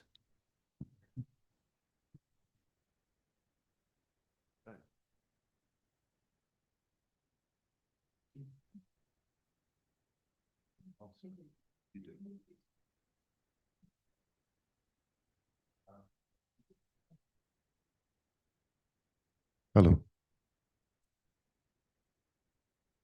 Yes. Yes. Hello, and good morning. Obrigado. Happy to be here, very happy to be here. And Patricia, thank you. Heidi, thank you. And Peter, thank you for the invitation. So this is a Japanese man, and there's a factoid about Japanese men. Over 4,000 men in Japan have married their digital companion. So how does that make us feel? How does it make you feel? Does it surprise you? Are you one, Peter? Yes, I thought you were. So in the talk, I'd like to ask a few questions about this, which is probably transdisciplinary, although I'm more of a linguist. Can digital relationships substitute for real human interaction? What are the implications for humanity of this kind of situation going forward? And if people are satisfied in those relationships, is there anything necessarily wrong with them? And the question of authenticity. Is authenticity an important factor? Peter was talking earlier, and I think I might come back to this, about hybridity and the idea of humans and machines, AI, as being perhaps not so different as we might think. So I'll be touching on that as well. So these days we scroll through media, online sources, and we come up with stories like this, people who marry chatbots, people who have relationships with AI. And their stories are actually quite interesting. The story of Miss Ramos here, she's talking about a kind of therapeutic relationship that she has with her AI. She's talking here about abusive relationships with real men that she had, and that she finds support from her digital companion. And this is Mr. McCarroll. He's actually not married, but he had a very strong relationship with a replica chatbot called Balana, and unfortunately, it was quite an erotic relationship that he had with this chatbot somehow. Not quite sure how that works. But when the company decided to take off the more pornographic aspects of the interaction, Mr. McCarroll fell into depression, and apparently a lot of people around the world had similar feelings. So the question that we ask is, and this is again refers to what Peter was talking about, if these emotions are real, I mean, the depression is real, the disappointment is real. What does that tell us about the nature of the relationship? So just a few words about ecolinguistics, which is a branch of linguistics some of you may know that I do work in. It's about exploring the role of language in the life-sustaining relationships of humans with the species and with the physical environment. This is thinking of Aaron Stiebe, founder, member of the International Ecolinguistics Association. He's also interested in the idea of new stories to live by. So stories to live by are fundamental, basic ideas that our civilizations work on, underlying all kinds of social relations and situations. So what do we find if we look around the world, if we look around media, films, social media, newspapers, magazines, we find the idea that endless economic growth is good. This is one of the foundational metaphors that Michael Halliday, who was the originator of ecolinguistics back in the 90s, the idea that if things are growing, if economic growth is happening, then everybody will be happy. And there are other stories in our Western societies that we find which lead, the market forces. Humans are separate from nature. I know in South America you have the idea of Pachamama, which I'd be very interested to hear more about. But basically, fundamental, at least in the Western countries that I've visited, the idea is that we become happy by consuming things, by buying things. And these are underlying stories ingrained deeply in our psyches that we can't do much about because we're socialized into them from birth. So Stiebe is about looking for alternative stories, greener stories, stories that actually benefit the environment and also ourselves. This beautiful idea of less is more. I live and work in Italy, and this is not something that translates into Italian. meno e più. It just doesn't make any sense. I'm not sure in Portuguese how that works. But in English, less is more is the idea. We try to degrow our greed, our acquisitiveness, and we end up being happier. And again, there are other positive stories that we can look for. And in the end, the net result is this: we move from being egocentric to being ecocentric in Stibbe's ideal. So Stibbe says he looks for these stories. He looks for them in non-Western cultural and religious traditions like Buddhism, also in literature, in Western literature, other literature. But today I'd like to look at some Buddhist philosophies on the self, or no self, which you may or may not be familiar with. There's a very clear exposition of this in Vimalakirti Sutra. The mind is an illusion, a dream, a bubble. All phenomena are like illusions. All beings are like phantoms. That which understands illusion is itself an illusion. So this is kind of Oriental perspectives on something that we take for granted. We take for granted the idea that we are somebody. We have a self. When we're young, when we grow, when we're old, we're still the same person fundamentally. But Buddhism, traditional Buddhism, questions this. The Buddha himself analyzed the person in terms of what he called five skandhas, which are form, feeling, perception, volitions, and consciousness. That's all we are, according to the Buddha. If you think about yourself, you'll find that these are aspects of you. And that basically the self, as we, in our terms, in Buddhism, it's called Atma. So it just doesn't, it simply doesn't exist. And this is also carried through into the thought of Mahayana Buddhism, which is a later form of Buddhism. Shantideva here. The self is not the hand or the foot. The self is not the arm. It's not the body's other parts. What is the self? If the self was in the fingers, when they're cut off, you'd say, I'm diminished, but that doesn't happen. If you lose an arm, presumably you still carry on feeling exactly the same kind of sense of self that you had before. So if you look at it with reasoning, the self becomes like a phantom or an illusion. It's ungraspable. It appears, but it's ungraspable. So I'm going to take you back into the 60s, into the world of the hippies. You may know this character. His name is Ram Dass. He began life as a professor, but he was a professor in Harvard in the early 60s. And he got involved in an experiment into psychedelic drugs, LSD, which was a big thing in those days. But this was an experiment. He wasn't just a kind of hippie. He was somebody doing scientific experimentation on LSD with Timothy Leary, who you may have heard of. He was the guru of acid he was a bit of a hippie, but he was also a professor. He also began life as a professor.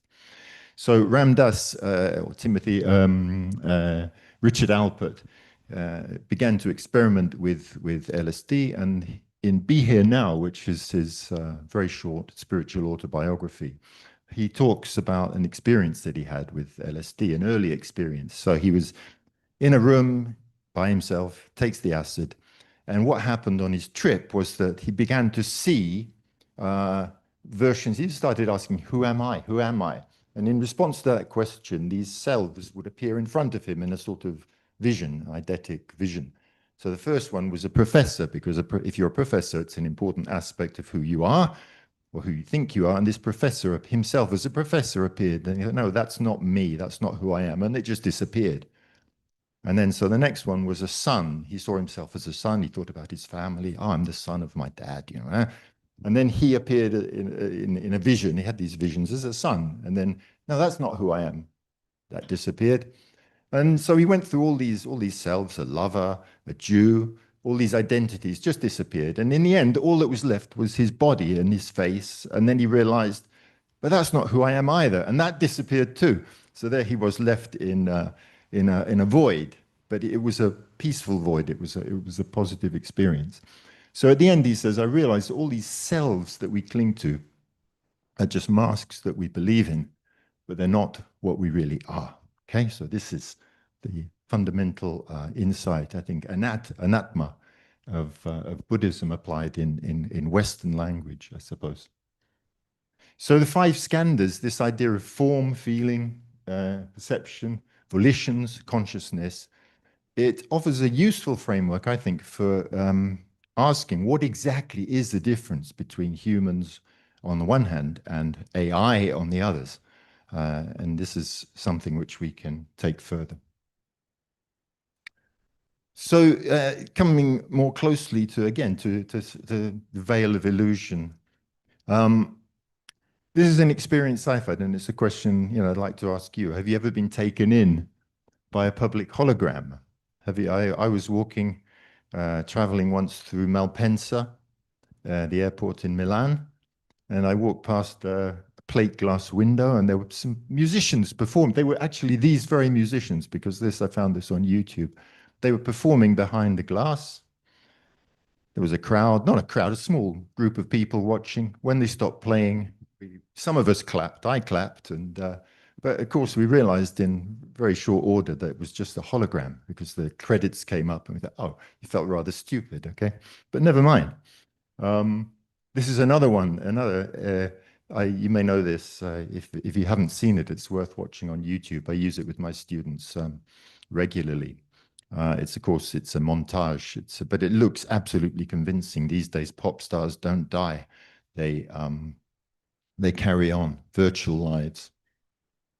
So the question is this: if our own selves are impermanent, which is what Buddhism would have, if they're illusory, if we change over time, so that who we are at one point on the continuum has no relation to the person we were before or will be then, how are we so different from our AI companion? Exactly what is the distinction? What makes us human? What makes them them?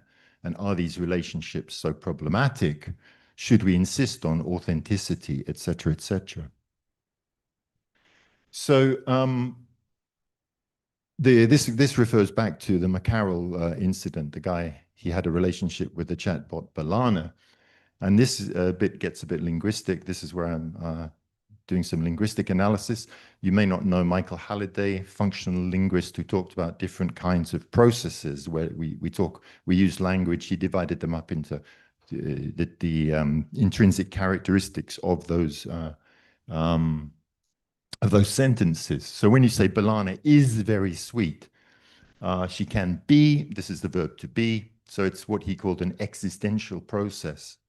I've just finished 40 pages of a book I'm writing. This is what he would call a material process. Something is being done, a book is being written. Okay, so the distinction between existential and material is an important one, and Halliday was the first to notice it and systematically analyze these things. Realis, irrealis. If you're talking about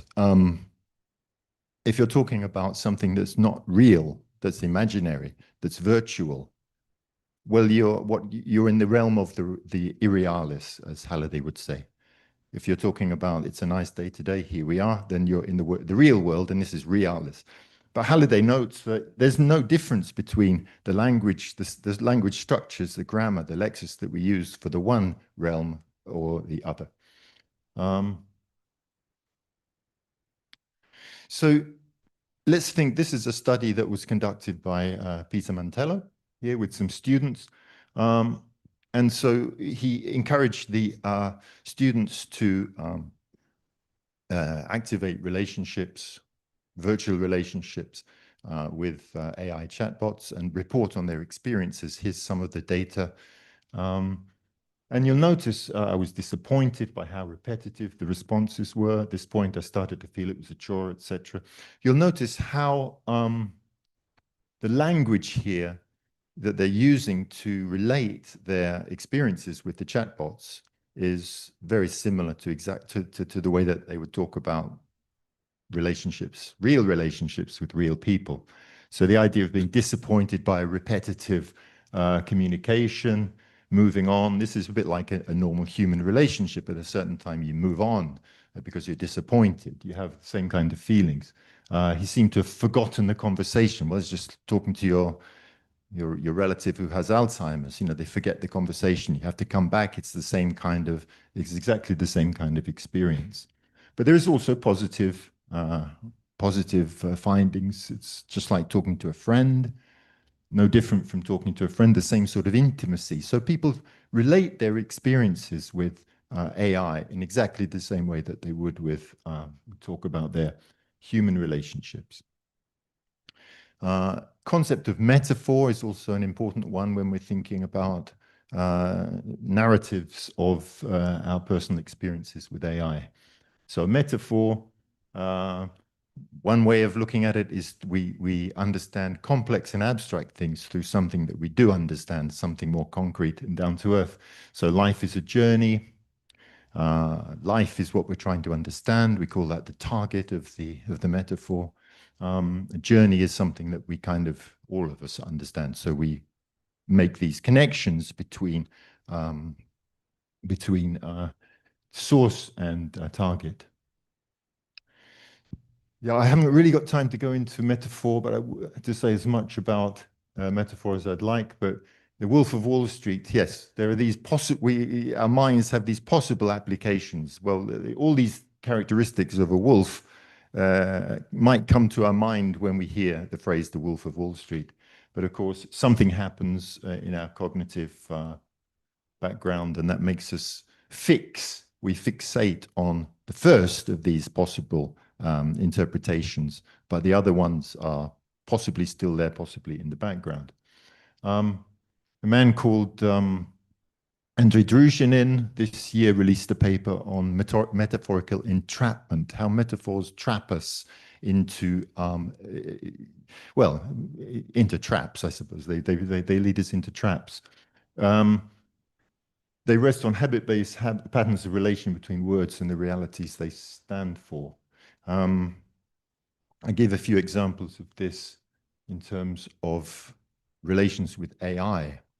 The phrase digital companion is something that may entrap us. And you notice here the first phrases here, what is a companion, refers to that idea of existential to material that I was talking about earlier. So what is a companion? Well, if I ask you what is a companion, you'll say, well, a companion is a human, it's a friend, it's a fellow traveler, it's something. Huh? What do? They spend time with you, they play with games with you, they talk with you. The point is that the digital companion, your computer, actually does perform those second type of activity. So, but they are not the first kind. They are not human. They're not a real friend. But there's, because of this idea of entrapment, because we talk about a digital companion, we start to think that there's a slippage from do to is, in other words. We start to think that the computer is something, where actually they're just doing something.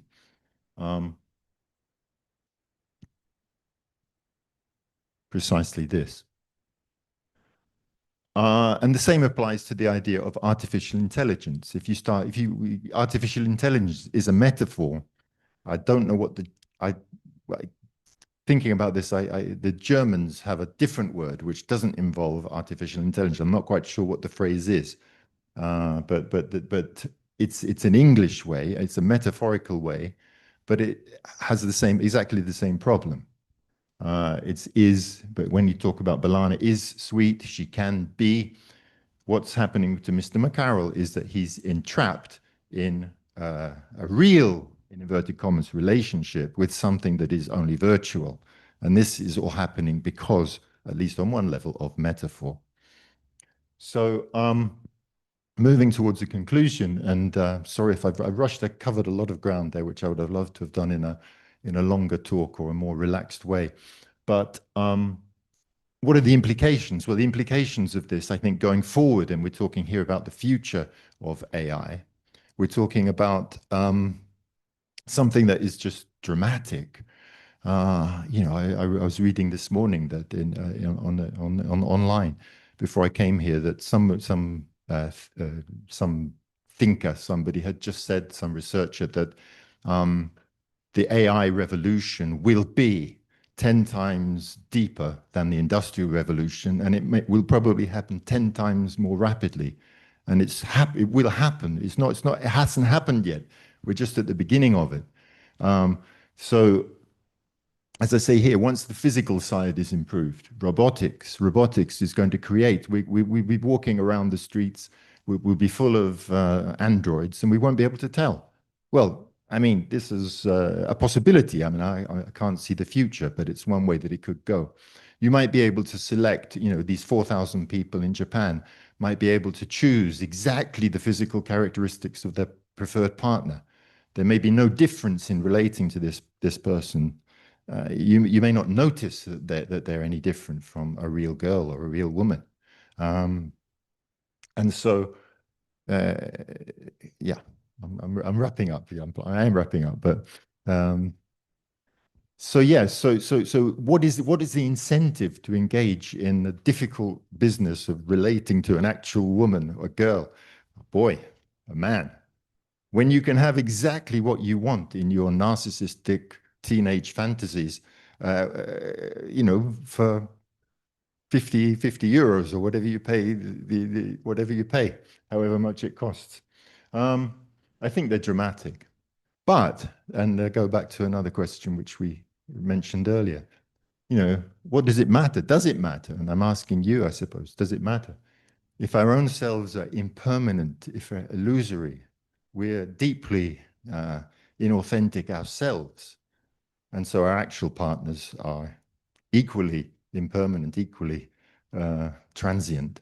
What does it matter? Should we seek for authenticity at all costs, or should we find new ways of relating to digital realities? Thank you very much.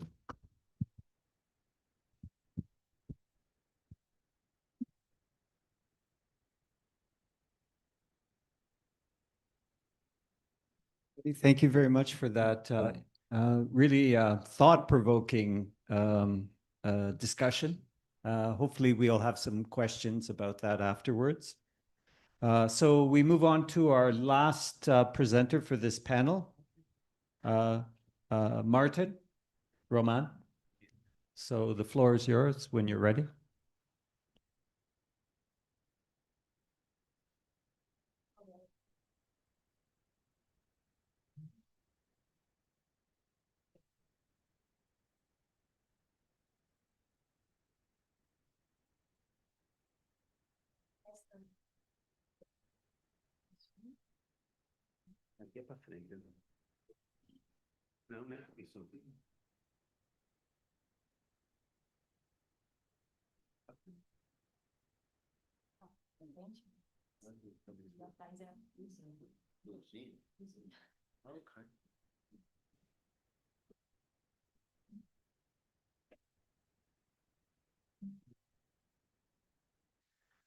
Well, good morning, everybody. Well, as you can see, natural language processing is a huge area. It's not a field, it's an entire planet of itself. So now I'm going to focus on some resources we've been building a long time for Portuguese, specifically our Portuguese, the Brazilian Portuguese, which differs quite a lot, actually, from European Portuguese. Well, our motto is currently low resource language, no more. That's a motto by C4AI. And yes, I'm very, very fond of Lord of the Rings, and that's why it's a C4AI's tale. For those who recognize, congratulations. For those who don't, I still hope for you. Fine. Okay. Well, these are all the chaps that just helped us all along the way, you know, that supported us. These are two huge projects. C4AI is only one project, but it's the biggest one. Well, I'm going to start talking about how things were in the beginning. And by the beginning, I mean like 5 years ago. And so it was not really the beginning, and then how bad that was 5 years ago. And how we build the foundations, tools we craft, and well, fine, we craft tools, and what use are they, right? So, and then the future ahead. That's what I'm going to talk about, and I hope I won't take so long to finish. Okay, so how things were. Well, once upon a time in Brazil, and especially in Portuguese, all Portuguese-speaking countries had to face with a very few set of annotated corpora. What's a corpus? A corpus is a collection of texts, sentence, words, whatever you may call it. It's just a bunch of linguistic data. So, and they came in different formats because basically they were made for a specific purpose. So people would just codify them as they will. So there were also a few tools, just a small amount of tools in Portuguese. There are tools in Portuguese, and they're very nice, but it's still very, very few. And well, if you were to try to do some research or work with these, well, you will be left with not much of a choice, right? Either use it or not. And by it, I mean the one resource you had. Fine. So these were the landscape. And how bad was that? Oh, interesting. Well, the resources, they were not as good or as many as they should. Because, for the purpose upon which they were built, they were fine. But for other purpose, that's it.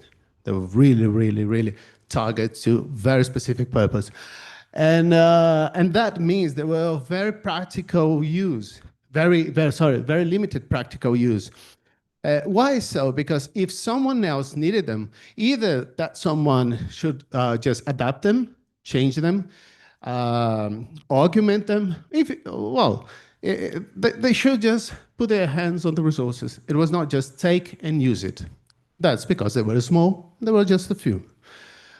Fine. Then go to artificial data. Build it.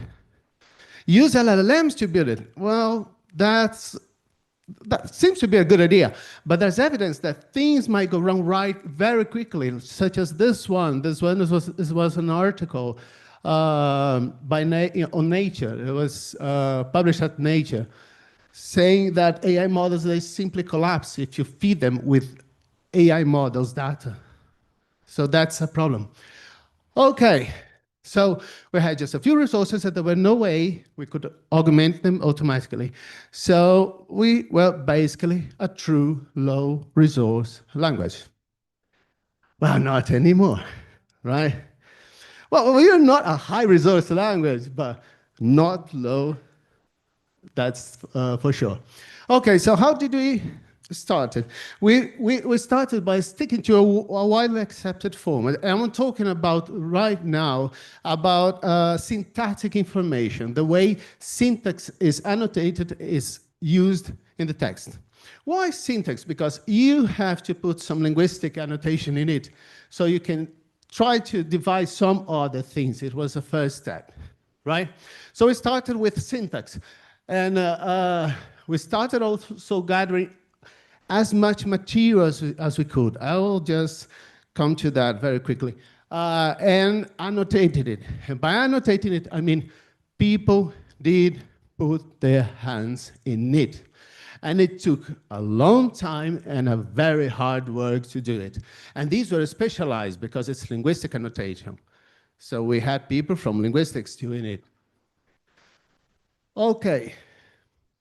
And that means we don't have automatically built material. We did, but all materials we have, they were human curated. So people did actually went there and put their hands on to say, oh, that's right, that's wrong. So what projects do we have? Our main project is Poetisa. Poetisa stands for Portuguese Processing Towards Syntactic Analysis and Parsing. Well, these are syntax-based resources, as we say. Well, it was born as syntax-based resources, even though we have added some other things into it. If you're interested, this is a website for the main project. It is, well, it's a whole project, a project, I mean, it's like an umbrella project, that has many other projects be underneath. So Portinari too is one of the projects that's underneath Poetisa. Portinari, it stands for Portuguese Tree Bank. What's a tree bank? When you annotate with syntactic structure, you build a tree. So every text you have syntactic structure, you have lots of trees. And when you have a corpus of these trees, you have many corpora of these trees, you have a tree bank. One of the most famous is the Penn Tree Bank, which is huge. And it's for English, so we don't have anything close to that. So Portinari was born to be a multi-genre tree bank for Portuguese under the model of universal dependencies.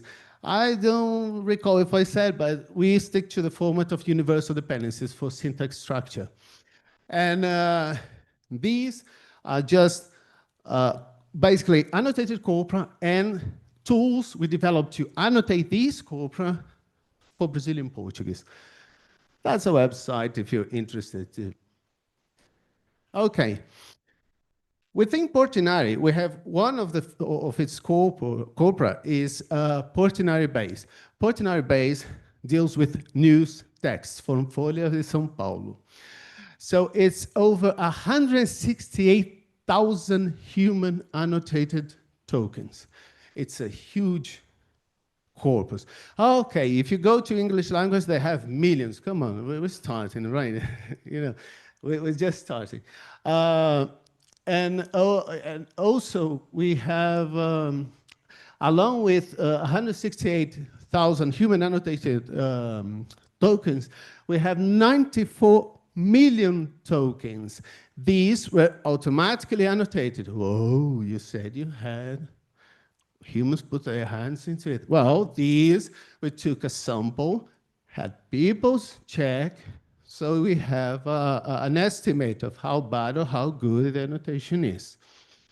Obviously, if you ask someone to just annotate 94 million tokens,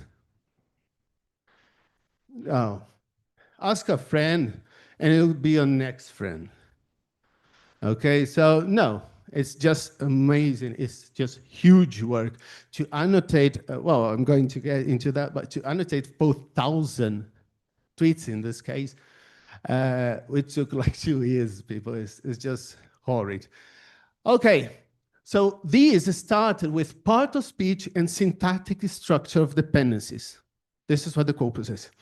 But lately, we've been also trying to delve into pragmatics and semantics. So this corpus also comes with speech acts, which is a linguistic theory for pragmatics. Okay. The other corpus we have, which is not a corpus, it's a sub-tree bank, it's Dependency Analyzed Corpora of Tweets, or Dante. The name was chosen because of Dante's hell, because Dante, as far as I recall, it had 9 levels of hell. Well, tweets add 2 others. One is tweet. Jesus Christ, if you have ever read a tweet, you've no idea. I mean, there seems to be no structure in it. And no, that's not right. There is a structure. It's just not the structure you were expecting it to be there. Now there is structure. But our main corpus adds another level to this hell, which is Dante stocks, because these are tweets from the financial market. And Jesus Christ, that's a different language. You swear it's a different language. You've no idea. If you're not very familiar with the field, Jesus, you have no idea what they're talking about. Sometimes tweets have simply no structure that you can see. No structure. Nothing. And yet it makes perfect sense. And you're like, what? How come? Well, welcome to our hell. Well, this is 4,000, a bit more, tweets with 80,000 tokens annotated by humans. who almost lost their humanity, but they're still there. They're still living. Very nice people, right? So what annotations did we put into dentist talks? Part of speech, dependency structure, that's the syntax part of it. And then named entities, we started to step into semantics by identifying named entities and classify them. And then, this corpus was actually built from another existing corpus that was already annotated with emotions. So what comes with this corpus? You have syntactic information, a bit of semantic information, and that's it.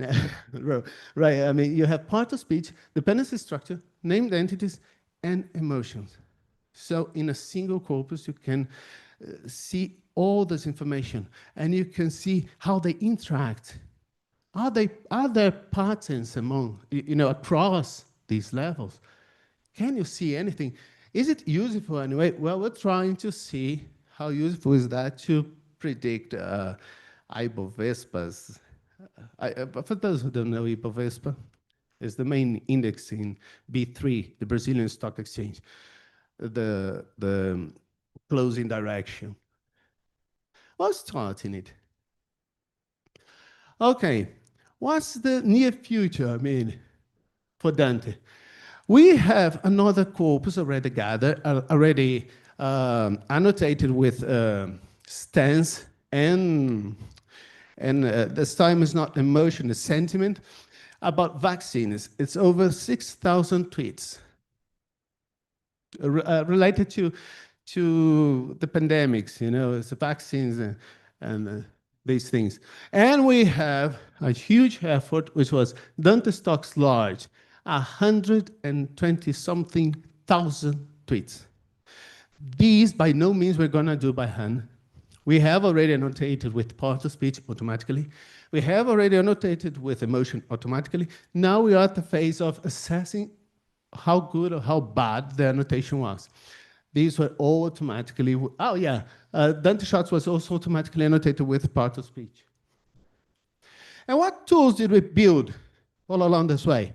Well, the first one, these are tools that you can use, people. Well, we have much more tools, but the others I'm going just to talk about is just use at your own risk. Okay, they were built for a specific purpose, so you probably have to change them. But this, port parser, the port tagger, sorry, it's a part of speech tagger. So it tokenizes the text and adds part of speech. And then you have port parser. Port parser is a syntactic parser, right? It was trained solely only on news text, right? And then we have Genipapo, which is a multi-genre parser. I know Genipapo is with a J, but it holds for something I just forgot. I didn't put it here.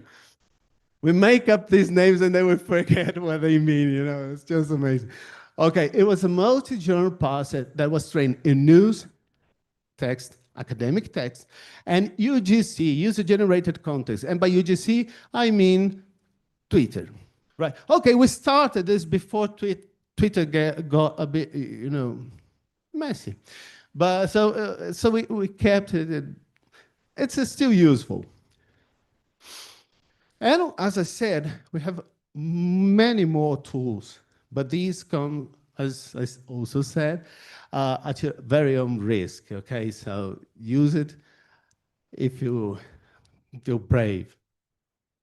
These were used basically to annotate emotions, to annotate named entities, and the like. Okay, so what use was this? Well, I gave you a spoiler. We use it to automatic corpus annotation. If you have a corpus of tweets, by the way, our port parser and Genipapo, it's like 90-something% accuracy is really good. So yes, it's state of the art compared to those for English, in part of speech and syntactic structure. Fine. And this was done, as I said, with dentist shots and dentist talks large. Still need humans to assess it. Okay, what else have we used these resources for? we have used to learn some lessons. For example, one thing that was always on my mind is actually part of speech useful, somehow useful, given that you have LLMs available? And by LLM, I mean BERT. We focus on BERT-Timbal, which is one of the BERT versions of Portuguese, right? And we didn't use anything that depended on an API because we wanted to download it and keep it here. Fixed, so it's not a confounding variable. Okay, so it apparently is not that useful for redundancy detection, fake news detection, geez, the list goes on, named entity classification, because for these phenomena, LLMs seem to capture. I mean, I'm not stating this like, oh, they do capture, because, come on, we tested only, it's one point. We tested only for these and a specific corpora. So they don't seem to help in that because apparently part of speech is they already capture it, which makes sense if you think about it. Because they see tons of linguistic material. And when they see tons of linguistic material, come on, the patterns, they are there. And at some point, they might not know the name of the part of speech and the like, but the pattern is there, and they know that, well, this one comes close to this one, and that's it. So it's syntax. But when you go to, for example, a more complex task, such as speech act annotation by speech act is adding pragmatics, then things change. Things change because now knowing part of speech, not the structure. We haven't tested the structure. Part of speech only is more for syntax. Knowing part of speech do help. The results are still really, really bad, but it's less bad with part of speech than without it. Especially when you have very little data to fine-tune the model. These models do need data. So the importance is, well, if you add more information, more linguistic information, maybe you don't need that huge model to get the same results, or even better. Fine, and how the future looks like ahead? Well, technically we don't know, right? But we're intending to assess the automatic annotations. That's what we are already doing, right? And add more domains or genres. Yeah, that's going to take a while, but it's not like we haven't abandoned it. We have abandoned it. And does syntactic structure help? As I said, only morphosyntactic was tested, and not everything. I mean, only part of speech was tested. What about the structure? Does it help? And finally, we are getting into a very, very, very dangerous field, which is, let's see what it means. Meaning. Let's get meaning out of that. And that's a huge problem because we have no idea what meaning means. Right? What's the meaning of meaning? I don't know. We're just sticking to some theories, just sticking to some models, and it's a first step, people. That's it. So this is, but a tip top of the huge iceberg we've been working on, but only to say that Portuguese is not a low resource language anymore. It could be a middle resource, not high, but not low, that's for sure. Well, thank you very much.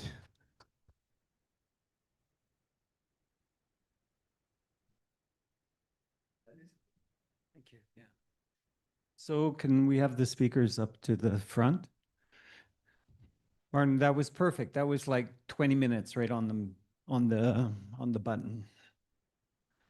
So do we have any questions in the audience for our speakers? Either one of our speakers, is João there as well?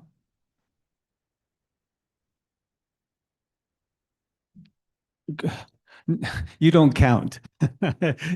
Your priority goes to the students right now. Here. Thank you.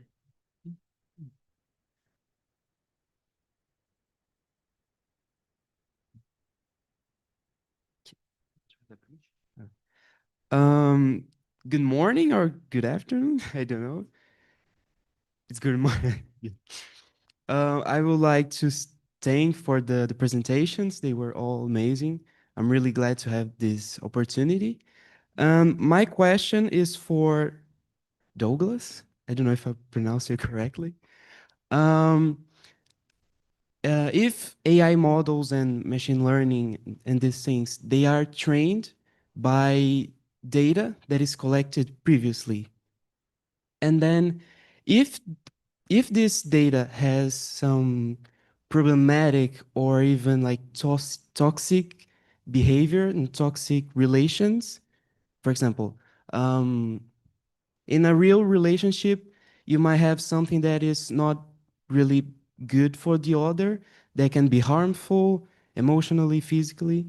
So if we are like training these AI models with this type of data, how can this impact people that are having relationship with technology? And do you think we can prevent or avoid that? That's my question.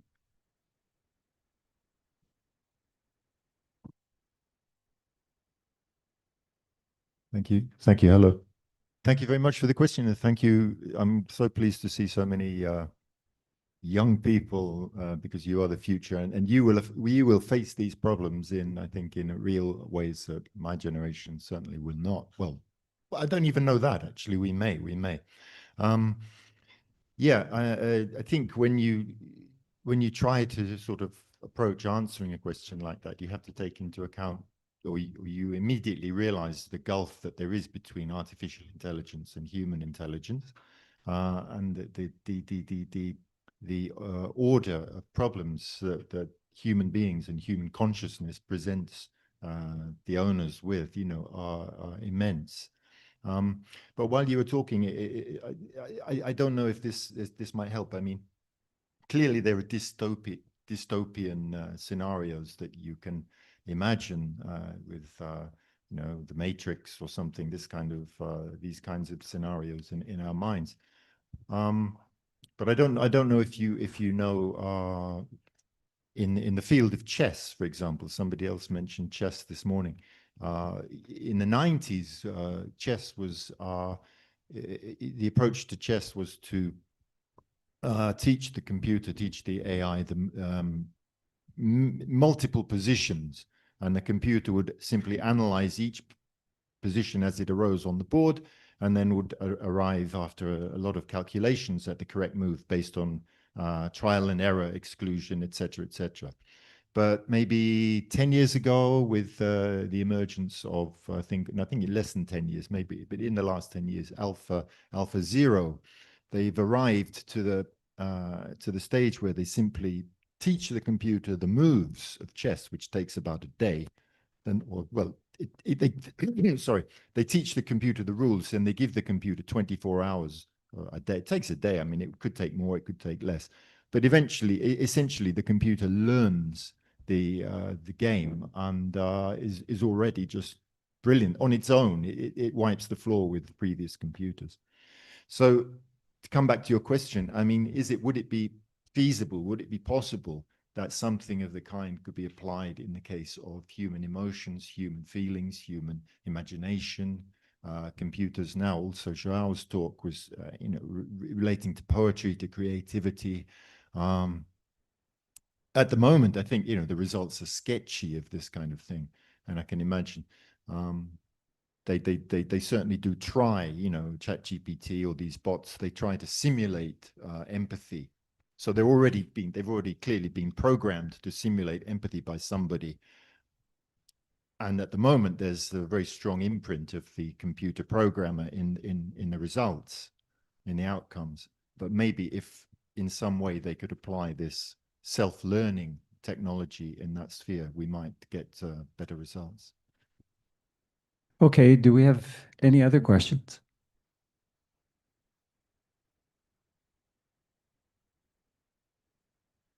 Hello, my question is for Professor Ponton. How can we think about an update for the Turing test, taking in consideration the psychological effects that AI has been shown to have? Or in broader terms, how can we recalibrate our metrics to analyze AI, taking in consideration this subconscious triggers?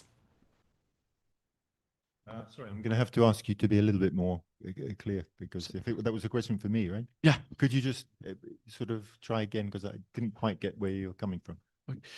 Thinking about the Turing test that we measure, how close is an AI to actual intelligence, to human intelligence? How can we recalibrate how we think about that, how we measure that, taking in consideration these effects like the relationship that your presentation showed? How can we take that into consideration to think if an AI is achieving a point where it's becoming as intelligent as human life? I don't know if my point No, I understand the question, but I think you're asking the wrong person. I think this is, I'm sure, an aspect that, real AI engineers and boffins are working on daily. At the moment, certainly on a superficial level, it's not bad. You talk to your chat bot, and it does seem to simulate empathy rather well. But as we were saying with the other, the problems of human relationships are so complicated. My point, one of my points that I was making was that, all I was trying to make was that you won't have problems relating with if robotics and AI go hand in hand, and these android beings or semi-beings emerge. Why would you have a problem? If you have a problem, you simply reprogram them, or you apply some kind of technological solution. Actual problems come out from real relationships, as I'm sure you all know too well. But that's what being a human is. Being a human is something to do with it's one of the aspects of conditioned existence. To go back to Buddhism, it's called dukkha, which is suffering. Basically, we're not here for a party, just only for a party. But what AI is promising is a future where we only party, and I think that's the real problem. Thank you. Do we have any more questions? I know Heidi has a question. Heidi, do you want to? Okay, I have actually two questions, one for João and another for Norton, but I will ask for Professor João first. So I take it that we don't actually want to completely replace all professional translators with AI, right? So how do we build translation models with the intention of it being a tool for translators instead of a replacement? Because we know that editors will choose to, instead of paying a translator to translate a book of poetry, for instance, they will just use AI, right? So how do we, as programmers or researchers, develop software in a way that it is harder to make it like translators outdated, but for us to actually use it as a tool for the professional translators?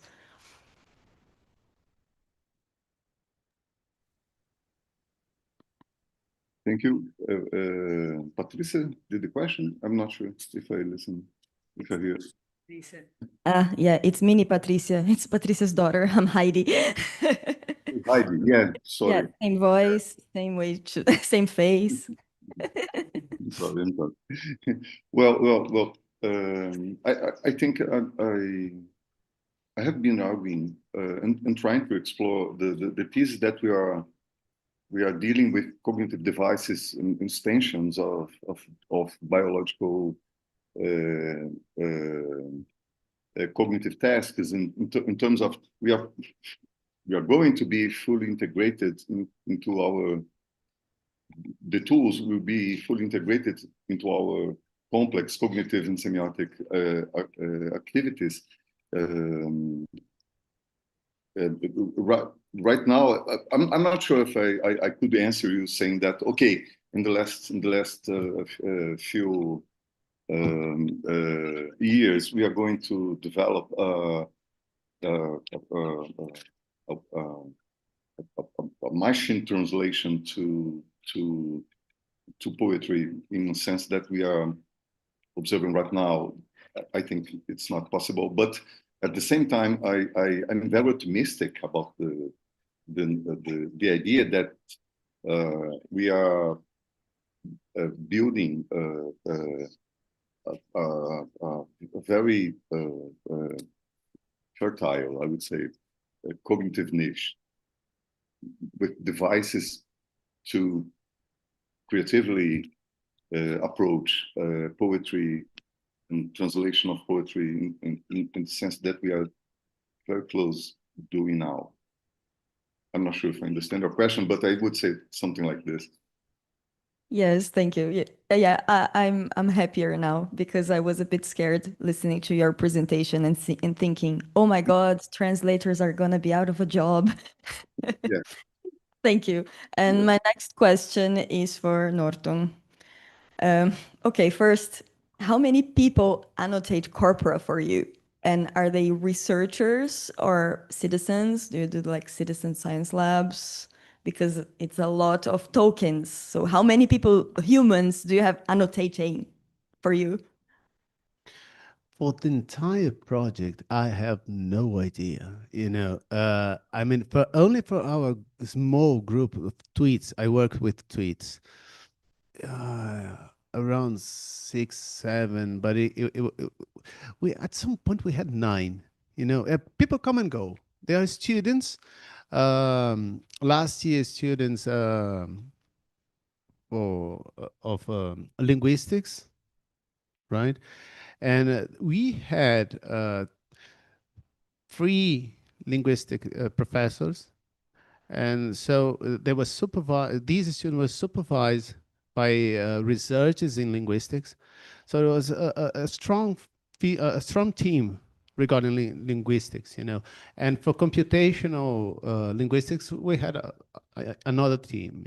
We had people from here, from students from here working with the computational part, professors of natural language processing and the like. So we still have that group. No, not the students. The students, as I said, come and go, right? But our group now, I don't know, if I would just guess, it was like 6, 7 professors and maybe 10 students. It's a lot of work. Yeah. I can't count them anymore. And if I understood, you're annotating things that are pretty objective, right? Syntax. And so there isn't the subjectivity of each annotator doesn't really count. So there is a high level of agreement between annotators annotating the same. Well, they're text. not independent. They annotated as a group. We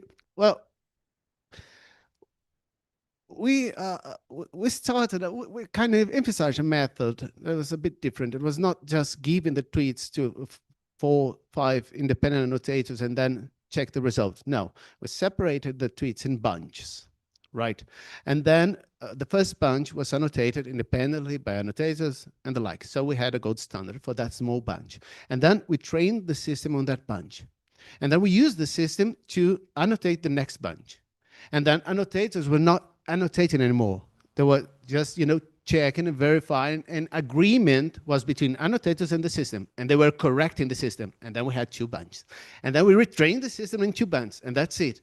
At the end of the process, the system was just, reaching 90-something% agreement with them. It was really nice.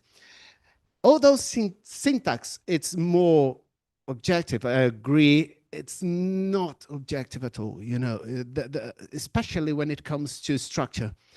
And even part of speech, which would be just, very, very, you might think it's clear what's a verb, what's a noun. Go to the financial market.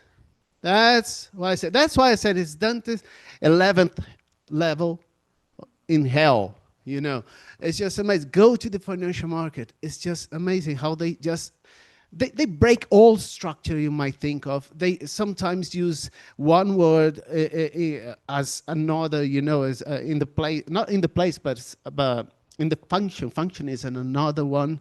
It's just amazing. And especially in Portuguese, because English is a bit hard in the sense because you have a noun, you can turn it into an adjective and the like. Portuguese, no, you can't simply do it, but they do. You know, in the financial market, they do. So it was not so easy a task at all. Got it. Thanks. We definitely gonna talk more on coffee break. Thank you. Comment, but that's for coffee break. Yeah, because I think we've reached the end of this panel. So thank you very much, all the speakers, and hope to see you after the break. Right. Guys, we'll be back at 2, and don't forget to register your presence in those 2 pieces of papers over there. So there are a lunch break, yes, that just you point yourself and register your presence for the certificates. And people online, there is a link for you to register the presence as well. Okay, we'll be back at 2. Lunch break. Olá, pessoal. Okay, so good afternoon, everyone. I'm really sorry we had this 15 minutes, but there was a technical problem, my fault completely. So we are moving now for the afternoon panels, and the first one is AI and ethics. So this panel is going to be in Portuguese. Is that we agree? Is that okay? But still, you'll be able to make some questions. The slides are in English, so that will help. And you'll be able to make some questions, and we can translate. So for this panel, we are going to have, that would be, sorry, Heidi should be chairing. She forgot completely. Sorry. So we are going to have the judge. So it's in Portuguese, it's a lot of names. So it's doctor, judge, doutor, juiz de direito. So we're going to have 2 judges. So one is Antônio Peleja from the Tribunal de Justiça do Estado do Mato Grosso, and Wellington Magalhães from Tribunal de Justiça do Estado do Tocantins. And also Professor Márcio Moreto, who is a professor here in our campus. The formal presentations are not in this iPad, in the next one, so you're going to forgive me. Heidi, she's coming, so she can talk a little bit about your formation and the area in which you guys work. Me dá a apresentação. Não tenho, né, Eide? Sorry. It's fires to put out. Agora sim. Okay, so sorry. So Antônio Veloso Peleja Jr. Has a postdoctorate at University of Rio de Janeiro State, a doctorate from Pontifícia Universidade Católica of São Paulo, and he's a judge auxiliary judge from the Vice Presidency of the Tribunal Judiciário do Mato Grosso, Tribunal de Justiça do Mato Grosso, and he was a former auxiliary judge from the Corregedoria, from TRE, Tribunal Regional Eleitoral do Estado do Mato Grosso. And Wellington Magalhães, he's the judge of the Tribunal de Justiça do Estado do Tocantins, director of the Escola Superior de Magistratura do Tocantins, coordinator of the Judiciary Center of the Solution of Environmental Conflicts and Fundiários. I found this one really, really beautiful. And the co-author of the Permanent Program of Inclusion Sociopolitic of Indigenous People from Tocantins State, and also with master's, doctorate, postdoc, and both are also postdocs here from the group from Professor Gibi. Can you tell me the name of your group again, Prof, please?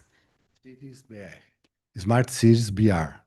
So they are currently researching on smart cities, which is a very, very hot topic.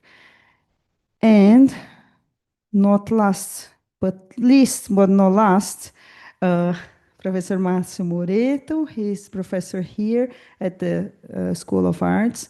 He's one of the coordinators of the Public Policies Group for the Access to Information, which has the nice short name as GPOPAI. Okay, it's super cute.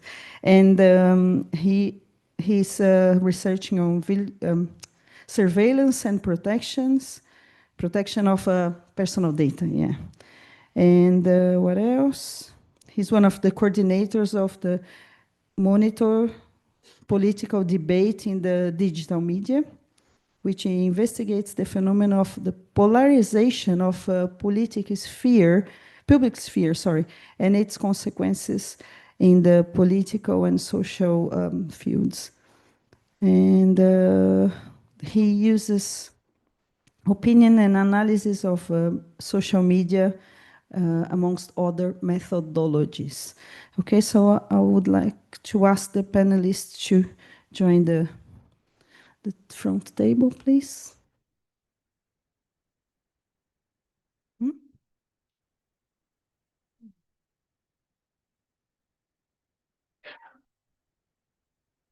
I think Antonio is going to be the first one.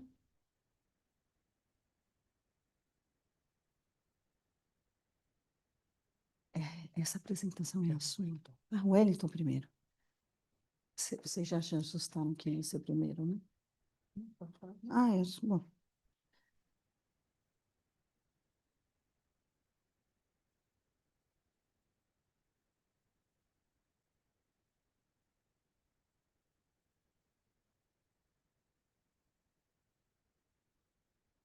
Quem vai apresentar? Tanto faz. Qual é que está ali em cima?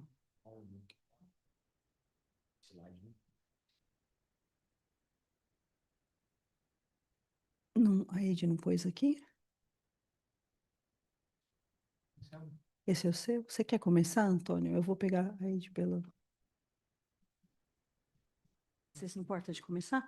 We're going to start with Antônio. Então, boa tarde. Em primeiro lugar, gostaria de agradecer à professora Patrícia, pela oportunidade que nos é dada de comparecer a esse ambiente acadêmico e demonstrar algumas práticas que nós temos. Agradecer ao meu supervisor de pós-doutorado também, professor Dib Caran, e, enfim, é uma honra estar aqui na Universidade de São Paulo. Essa exposição ela vai focar em duas partes, né? A primeira parte é como a inteligência judicial pode auxiliar o judiciário. E a segunda parte é eu como juiz eleitoral, né? Eu era juiz eleitoral, juiz de um tribunal eleitoral. Então, nós ficamos a pensar como que a inteligência artificial poderia auxiliar nas propagandas irregulares em época de eleição, a combater os abusos, as inverdades, a inteligência artificial que já estava sendo utilizada naquela época, 4 anos atrás, 2 anos atrás. Mas ela não era tão perfeita, a deepfake, por exemplo, como ela está atualmente. Esse foi o motivo que nos levou a desenhar esse trabalho no pós-doutorado. Tá? Então, assim, no primeiro slide, Futuro da Inteligência no Poder Judiciário, tá? É uma discussão. A inteligência artificial no Poder Judiciário, ela vai muito mais além do que meramente rascunhar decisões. É necessário que haja um padrão, esse padrão deve ser seguido para evitar a quebra da ética. Aqui fizemos um overview, nesse segundo slide, nós fizemos um overview acerca da evolução e do formato atual da inteligência artificial. Então, ali começa ali antes de 1960, 1950, com o teste de Alan Turing, e é a época da IA simbólica, sistemas especialistas, né? Nessa época havia concentração de representação do conhecimento humano pelas regras técnicas de lógicas e símbolos. Tá? Passamos para um segundo momento, é a década de ressurgimento, né? Um aprendizado de máquina. Houve um período de 10 anos que houve um hiato, um descrédito da inteligência artificial, mas ela voltou. Tá? E ela volta justamente com os algoritmos. E na terceira que nós temos agora, o aprendizado profundo, a possibilidade de linguagem de larga escala, de leitura e de reconhecimento de textos. É a nossa situação que nós estamos hoje. Agora, e o Poder Judiciário, onde que ele se encaixa nisso? O Poder Judiciário ele tem um grave problema crônico em termos de volume de processos. Tá? Nós temos atualmente 83,8 milhões de processos. Chegamos a quase 100 milhões de processos. Só que nós somos 220 milhões de habitantes. Então, nós litigamos bastante. Como resolver isso? Não há respostas simples para perguntas, para questões difíceis. Então, há uma série de adoção na legislação, modificação de legislação, criação de novos entes e órgãos, e a inteligência artificial enquadra-se nesse contexto que ela pode nos auxiliar não só a reduzir o volume de processo, mas também nós estamos preocupados com a satisfatividade da sociedade em relação ao Poder Judiciário. Veja bem que nosso ápice foi 2013 com 95 milhões de processos. Nessa série agora, 2024, que foi medido 83 milhões de processos, ela subiu. Nós já tivemos com 75 milhões de processos. Então, o brasileiro litiga muito. O poder público está presente em cerca de 60% dessas demandas. Mas o judiciário, há muito tempo, ele está em atividade tentando melhorar essa situação. E foi um marco muito grande o processo judicial eletrônico chamado de PJE e outras funcionalidades similares, que virtualizavam processos. Os processos deixavam de ser físicos, de papel, e passavam a ser processos virtualizados. Então, ele é um sistema que vai hospedar esses processos. Então, o judiciário brasileiro, com exceção de 0,2%, que ainda não houve, não se findou essa virtualização, mas quase 100% dos processos virtuais. Isso é um salto muito grande. Com isso, nós acabamos que nós chamamos de prazos mortos, que é o prazo, por exemplo, é o prazo que nada é feito. Então, por exemplo, o processo teve a citação do réu, ou seja, aquela pessoa que estava sendo demandada avisou-se aquela pessoa, fez o ato formal, depois ele vai para uma outra fase processual, que nós chamamos. E ali fica 1 mês, 2 meses, 3 meses. O processo eletrônico ele acabou com isso. Então, em termos de o juiz ter acesso de uma forma mais rápida àquele processo para julgar, para decidir, ele deu um grande salto. Mas aí houve um outro problema também, que nós precisamos de contratar mais assessores. Mas, enfim, é uma situação que foi bastante positiva para a gente. E surge a inteligência artificial desse conceito, nessa ambiência. Veja bem que nós temos um marco, que é do processo judicial eletrônico, e o outro marco que é o surgimento da inteligência artificial. E note bem, ali embaixo está escrito que o Brasil é um dos poucos países do mundo que tem processos 100% digitalizados, tá? E como que há essa digitalização? Quais as ferramentas que o judiciário tem? Nós pegamos 3 ferramentas básicas dos tribunais superiores, do Supremo Tribunal Federal e do Superior Tribunal de Justiça. São as mais altas cortes do judiciário. Judiciário brasileiro, nós temos judiciário federal, nós temos juízes federais, nós temos judiciário estadual, os juízes estaduais, temos juízes do trabalho, juízes eleitorais, ele é um pouco complexo. Ele tem essa divisão de federal e estadual. Tá? No Supremo Tribunal Federal, há alguns anos que eles lançaram essa ferramenta que se chama Victor, que é em homenagem a um grande jurista que foi Victor Nunes Leal, que escreveu Coronelismo, Inchado e Voto. E essa inteligência artificial, né, ela auxilia na classificação de processos, identifica temas, ela possibilitou um grande salto de qualidade e de rapidez nos julgamentos do Supremo Tribunal Federal. Tá? E note-se que esses tribunais, quanto mais alto eles estão, menos eles têm que julgar. Mas eles vão ter que definir o que se chama de precedentes, que são decisões que vão modelar as decisões dos juízes inferiores. Elas vão ser paradigmas, elas vão ser parâmetros que possam ser seguidos. Depois veio a vitória, também no âmbito do Supremo Tribunal Federal, e ela, como está constando, ela agrega automaticamente 5.000 processos em aproximadamente 2 minutos. Um exemplo de quão boa é essa funcionalidade. No Superior Tribunal de Justiça, com a mesma finalidade, nós temos essa ferramenta que é o Atos. Uma observação importante. Atualmente, no Judiciário, de acordo com pesquisa da Fundação Getúlio Vargas, nós temos 64 programas de inteligência artificial em 47 tribunais. E como que elas podem ser utilizadas, essas funcionalidades? Na transcrição de audiências, porque a audiência ela é gravada.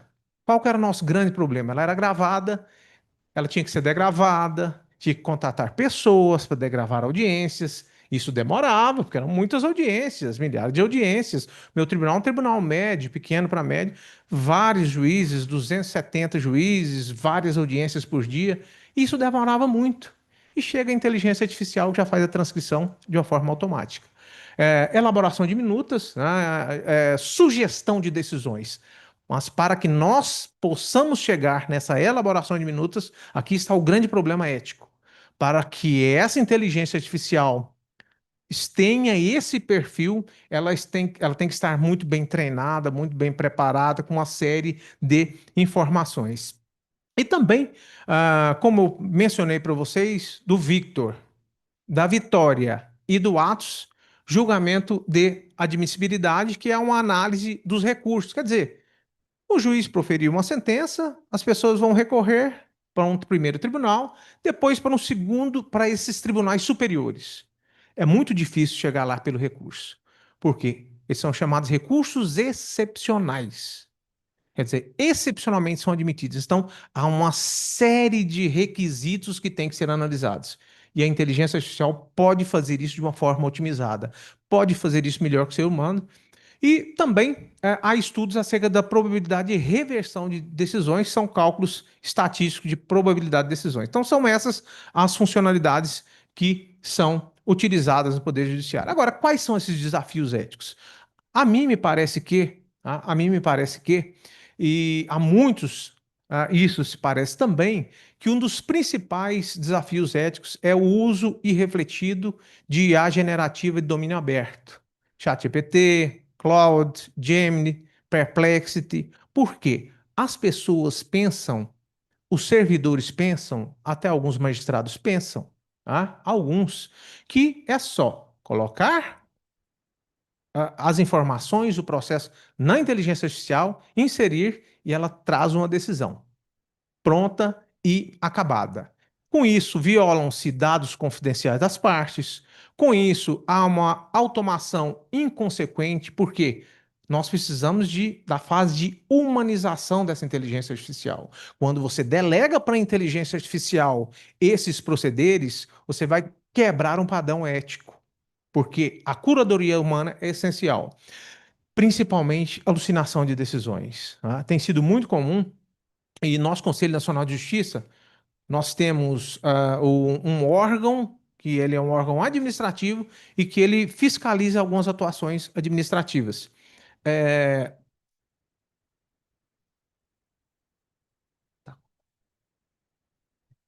Então, ele controla, ele expede normas para regulamentar essa utilização da inteligência artificial. E nós temos várias situações, algumas situações de decisões nas quais a IA foi utilizada de uma forma inconsequente, ela inventou artigos, ela inventou jurisprudências. Isso é muito perigoso em se tratando de poder judiciário. Aqui nós já fizemos a pontuação.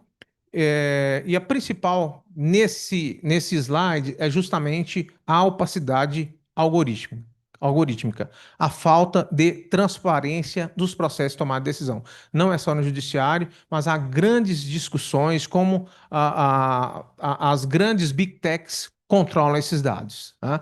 Nós sabemos que a dualidade entre na nossa sociedade aqui no Brasil, né, em outras sociedades, o dualismo é que vende muito. As big techs estão preocupadas com isso, então nós precisamos saber, é necessário que se saiba qual que é o processo de escolha, como você destina informações para aquelas pessoas. Tá? Porque as informações elas são entregues de acordo com o gosto e a preferência das pessoas, com base em uma série de análises, dados que são coletados nas redes sociais, nas mídias sociais, Instagram, enfim.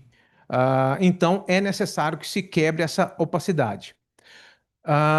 Transparência também é essencial. Nós temos a resolução do Supremo, do Conselho Nacional de Justiça, resolução 315. Ela é bastante extensa, ela disciplina de uma forma bastante adequada. É óbvio que nem tudo é perfeito. Nós estamos lidando com uma inteligência artificial que traz situações novas, situações que precisam ser mais bem estudadas, tá? Fechando esse primeiro aspecto, eu gostaria de apresentar esse projeto Veritas. O que é esse projeto Veritas? Seria um sistema de inteligente para analisar no âmbito das eleições, no pleito eleitoral, quando há disputa eleitoral, para verificar propaganda irregulares e desinformação na justiça eleitoral. Tá? Na identificação desse problema, nós temos as inverdades no processo eleitoral, tá? Táticas de guerrilha, utilizando diversos instrumentos que vão... Perdão, esqueci de passar. Diversos instrumentos que vão tisnar o pleito, que deve ser um pleito justo.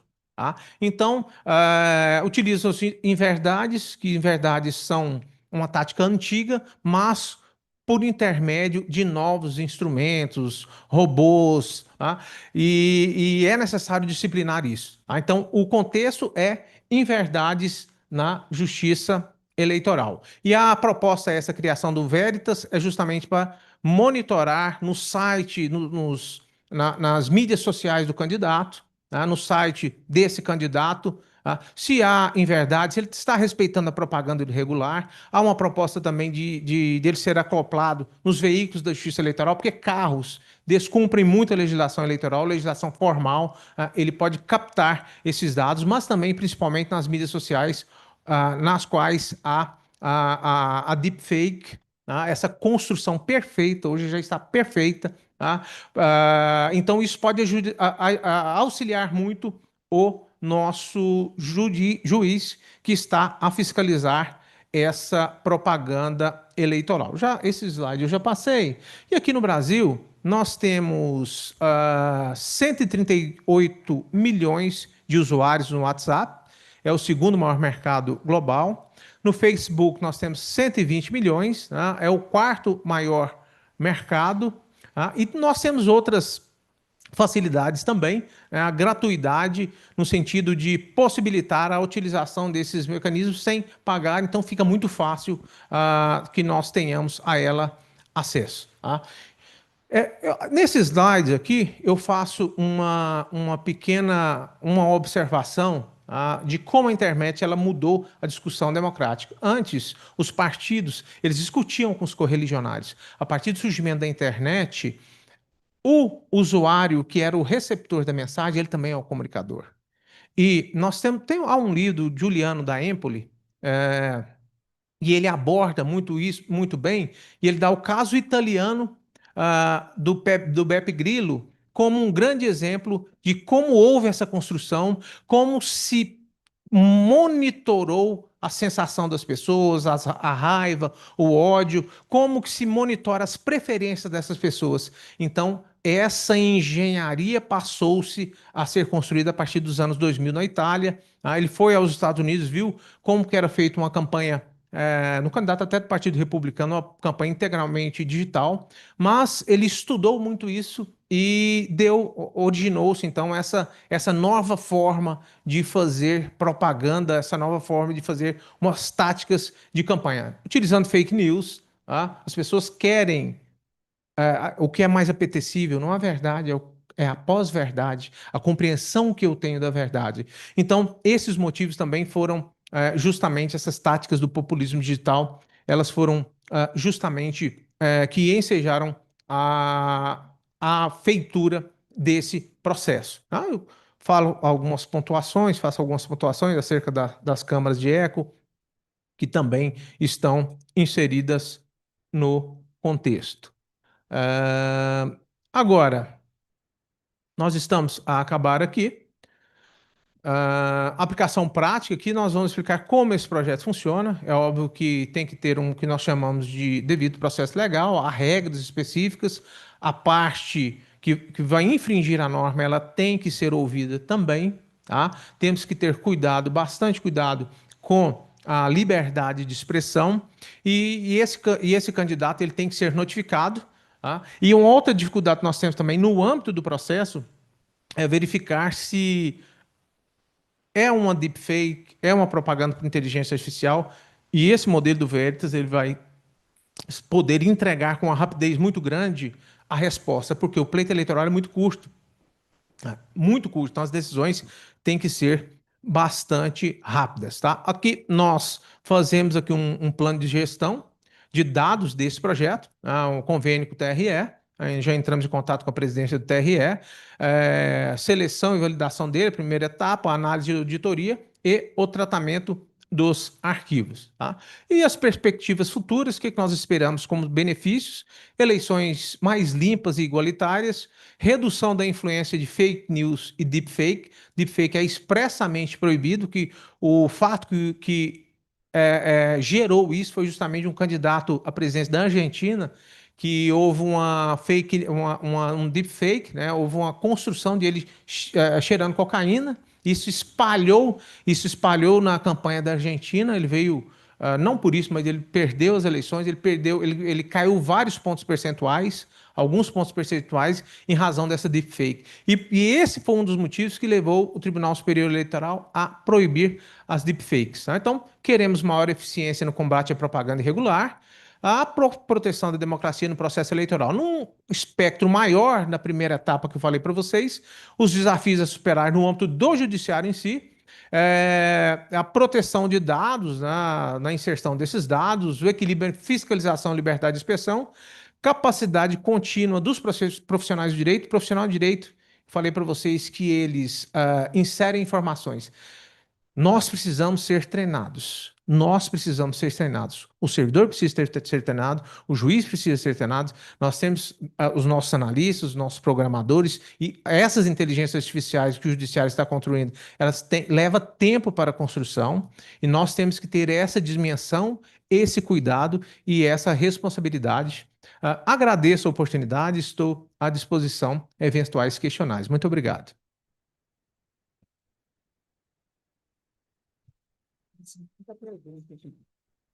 Pessoal, a gente vai deixar as perguntas para o final, né? Então, agora teremos aí o Dr. Wellington. Agora é Ed vai achar. Você prefere o... Prefiro. Esse aqui.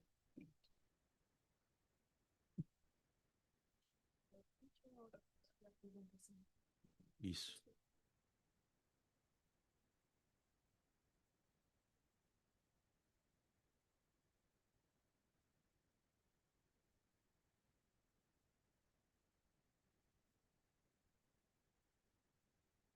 Oi. Ok. Obrigado. Perfeito. Boa tarde a todos e a todas. É um prazer poder estar aqui na USP, contribuindo na tarde de hoje com essa discussão tão importante que diz respeito ao futuro da inteligência artificial. E um prazer maior ainda poder trazer uma contribuição que é o uso da inteligência artificial no âmbito do Poder Judiciário. Eu vou me limitar a tratar e abordar as perspectivas de utilização da inteligência artificial no âmbito do Poder Judiciário, no que toca a um grande problema que nós enfrentamos hoje, não no Brasil, mas no mundo, que são as mudanças climáticas e o meio ambiente. Como a inteligência artificial ela pode ser utilizada para a gestão de ações judiciais que tratem de questões de conflitos ambientais. Nesse sentido,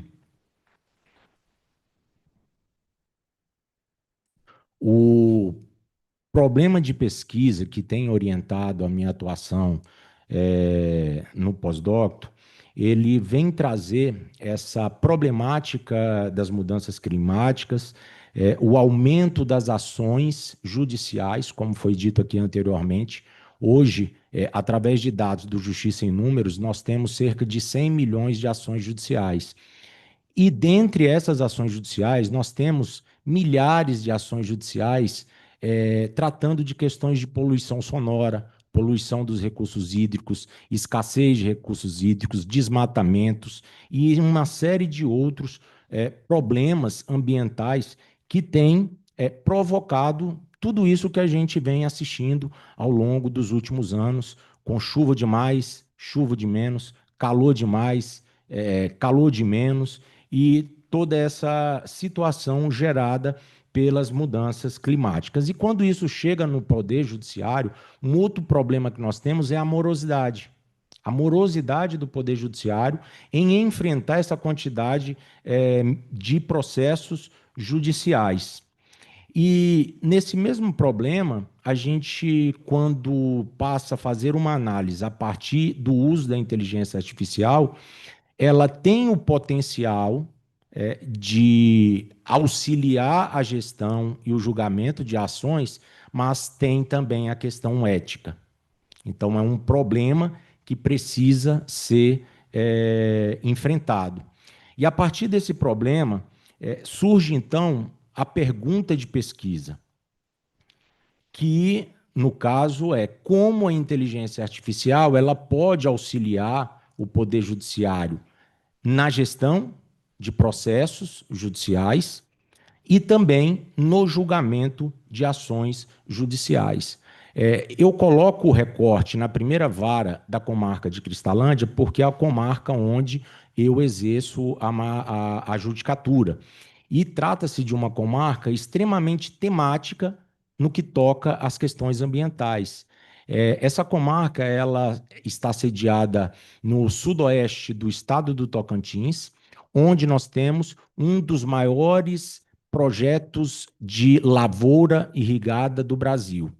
A cidade de Lagoa da Confusão, que está na comarca de Cristalândia, é a terceira maior produtora de arroz irrigado do Brasil. Tudo isso porque conta com um recurso natural escasso e que vem sendo explorado ao longo dos anos. E acaba os problemas e os conflitos caindo aonde? Lá no Poder Judiciário. Então, o recorte que está sendo feito para o projeto de pesquisa leva em conta as ações judiciais que tramitam na comarca de Cristalândia, no recorte que vai até 2024, e através do estudo desses processos, com o desenvolvimento, que é a ideia, chegar a identificar as potencialidades da inteligência artificial para a gestão e julgamento dessas ações. Então, como hipóteses, nós temos a possibilidade de uma redução do tempo médio de processo, o aumento da consistência das decisões judiciais e a supervisão indispensável do ser humano, do magistrado, para que não haja uma desumanização do processo decisório. Essas são as hipóteses e a justificativa desse projeto parte da necessidade da modernização do sistema de justiça e também do potencial inovador, transformador da inteligência artificial. A necessidade de um compromisso irrenunciável com princípios éticos e de alta responsabilidade, para que, então, seja possível desenvolver um modelo replicável em outras unidades jurisdicionais. O objetivo geral, ele visa analisar, então, a potencialidade da inteligência artificial generativa na gestão e julgamento de ações judiciais, especificamente ações ambientais. E aí, sempre repetindo, vai envolver questões de desmatamento, exploração de recursos hídricos, poluição, exploração mineral. Como objetivos específicos, busca-se diagnosticar a situação da vara da comarca de Cristalândia, mapear as funcionalidades da inteligência artificial, desenvolver um modelo de implementação que seja replicável em outras unidades, avaliar os impactos da utilização dessas ferramentas e analisar os desafios éticos e legais à frente da resolução da resposta que vai se dar a essas hipóteses.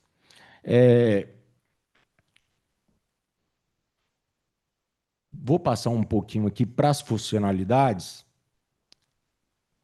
que já tem sido objeto de aprofundamento, que seria a utilização da inteligência artificial na triagem, onde você tem a possibilidade de separar processos por classificação, onde eu consigo identificar danos graves ao meio ambiente, danos de pequeno porte, e assim eu priorizar aqueles que são efetivamente graves e dar um tratamento adequado para essas situações de gravidade. Analisar a análise de documentos e de provas técnicas, uma grande dificuldade, porque eu que lido muito com ações ambientais, qual é a grande dificuldade que nós enfrentamos? Quando você vai lidar com um desmatamento, com a exploração de recursos hídricos, a gente acaba envolvido numa universalidade de saberes, só que o nosso conhecimento jurídico não responde às questões que precisam ser respondidas no âmbito de um conflito ambiental. Então, eu preciso do apoio de um engenheiro florestal, de um engenheiro ambiental, de um agrônomo, de um engenheiro civil, e muitas vezes cada uma dessas profissões utilizam uma linguagem própria. E para que você consiga convergir diversos pareceres multiprofissionais, você precisa de suporte. Eu vou dar o exemplo de uma sentença que hoje encontra-se em fase de cumprimento, ela tem 27 medidas. Foram 17 audiências públicas, 9 anos de processo e 27 medidas estruturantes para a resolução desse problema, que é o problema da bacia do Rio Formoso. Depois, quem quiser pesquisar sobre a bacia do Rio Formoso, no estado do Tocantins, está aí muitas notícias na internet. E a maior dificuldade que eu encontrei no início desse processo, em 2016, era entender como os rios eles respondiam à dinâmica da exploração. E a primeira reunião que eu tive que fazer para a resolução desse problema não foi com ninguém da área do direito. Eu procurei um hidrólogo da Universidade Federal do Tocantins e conversei com ele e falei, olha, eu estou disposto a encontrar uma solução para esse problema. Eu não quero acabar com o processo judicial. Nós vamos resolver o problema. E assim foi feito. Só que hoje, se fosse no dia de hoje, nos dias de hoje, com o potencial da inteligência artificial, talvez não teríamos levado 9 anos para chegar numa sentença judicial. Então,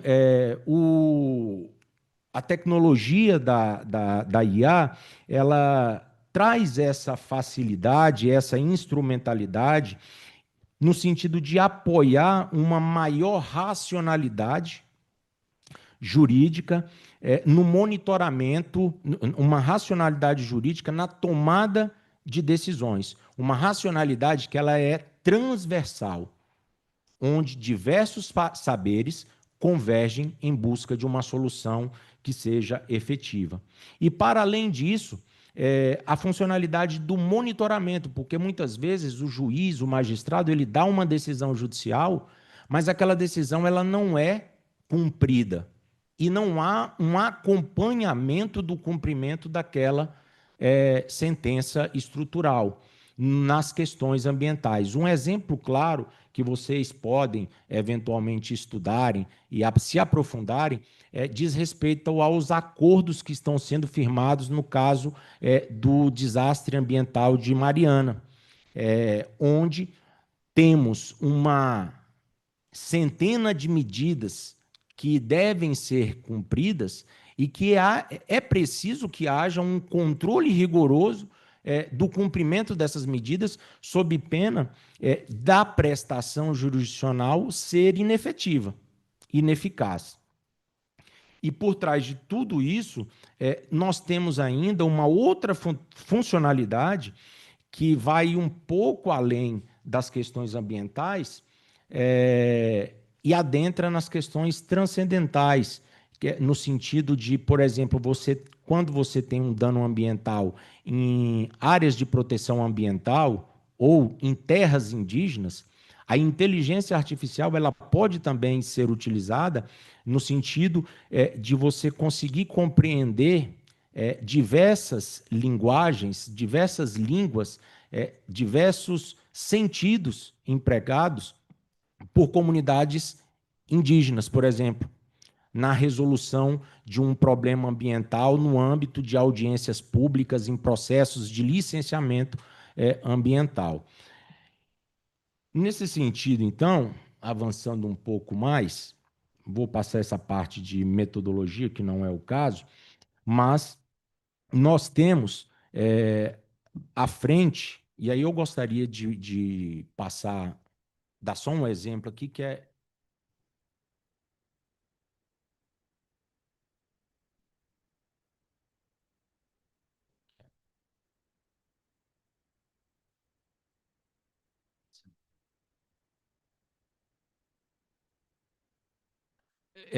se vocês tiverem observarem, deixa eu tirar aqui.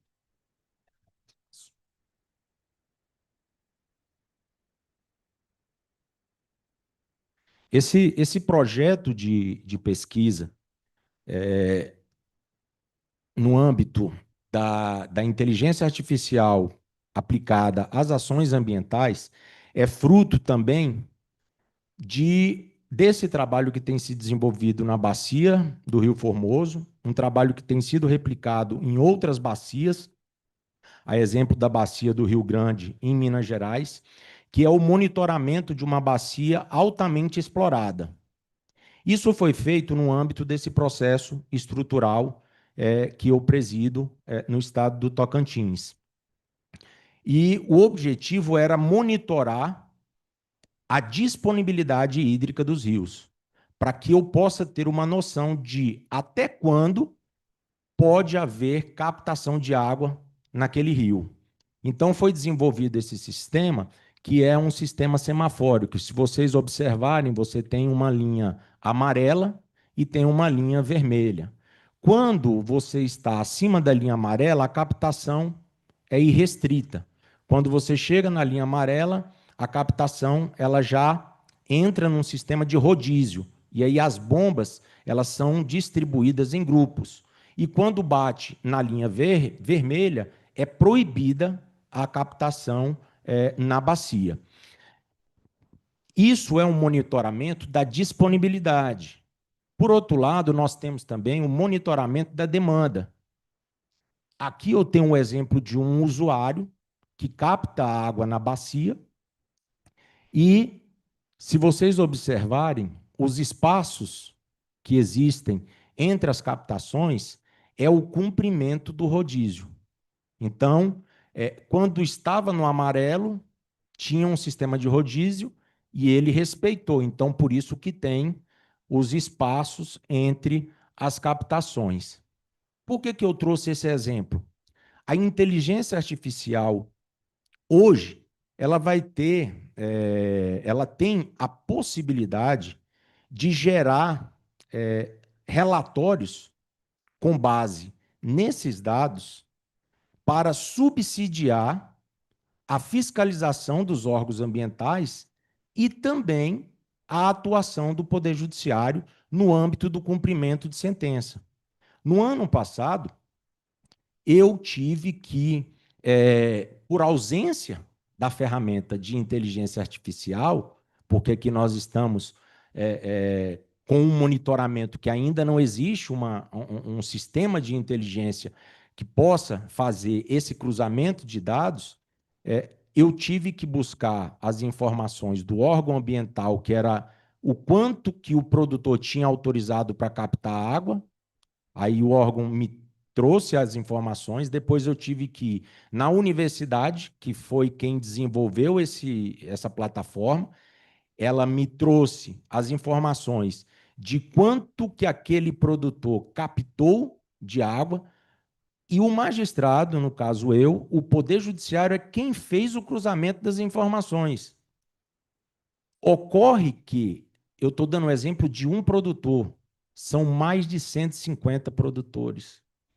E no ano passado, eu levei 3 meses para fazer esse cruzamento de dados e, no final, cheguei a uma conclusão em que 37% dos usuários naquela bacia estavam violando o rodízio e captando água muito além daquilo que era autorizado. E isso resultou na aplicação de mais de 4 milhões de reais em multas contra esses produtores. Multas essas que tiveram que ser pagas para que eles pudessem continuar, no ano de 2025, as captações de água. Então, para finalizar, a ideia do projeto é avançar. Hoje nós já avançamos muito com esse sistema de monitoramento, só que eu não tenho tempo. O meio ambiente não pode esperar. Nós precisamos chamar para si, para cada um de nós, essa responsabilidade. E enquanto membro do Poder Judiciário, enquanto um agente público, a intenção é contribuir cada vez mais com esse sistema, com a utilização da inteligência artificial, para que nós possamos entregar em tempo razoável a resposta devida às violações, às questões ambientais. Muito obrigado.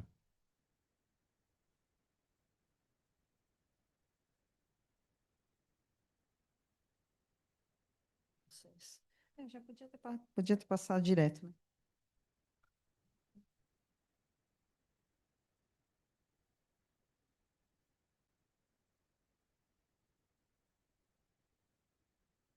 Olá. Boa tarde a todos. Queria começar agradecendo a professora Patrícia Campana pelo convite, pela oportunidade de participar desse evento. Queria agradecer também a todos os presentes, os meus estudantes e colegas que tiraram a tarde para vir aqui, e a honra de estar dividindo essa mesa com os colegas com quem eu divido a mesa. Essa palestra foi escrita em cooperação com o modelo de linguagem em grande escala, um LLM, especificamente o modelo 4O do ChatGPT. Como essa parceria envolveu trocas e redação conjunta, optei por ler o texto integralmente. Quando usar a primeira pessoa do singular, estarei me referindo a mim mesmo, Márcio Moreto Ribeiro. Quando usar a primeira pessoa do plural, estarei me referindo a mim e ao sistema de inteligência artificial com quem escrevi este texto.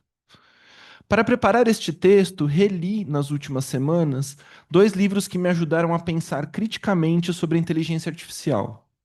Hello World, Being Human in the Age of Algorithms, da matemática e comunicadora científica Hannah Fry, e Weapons of Math Destruction, da cientista de dados Cathy O'Neill.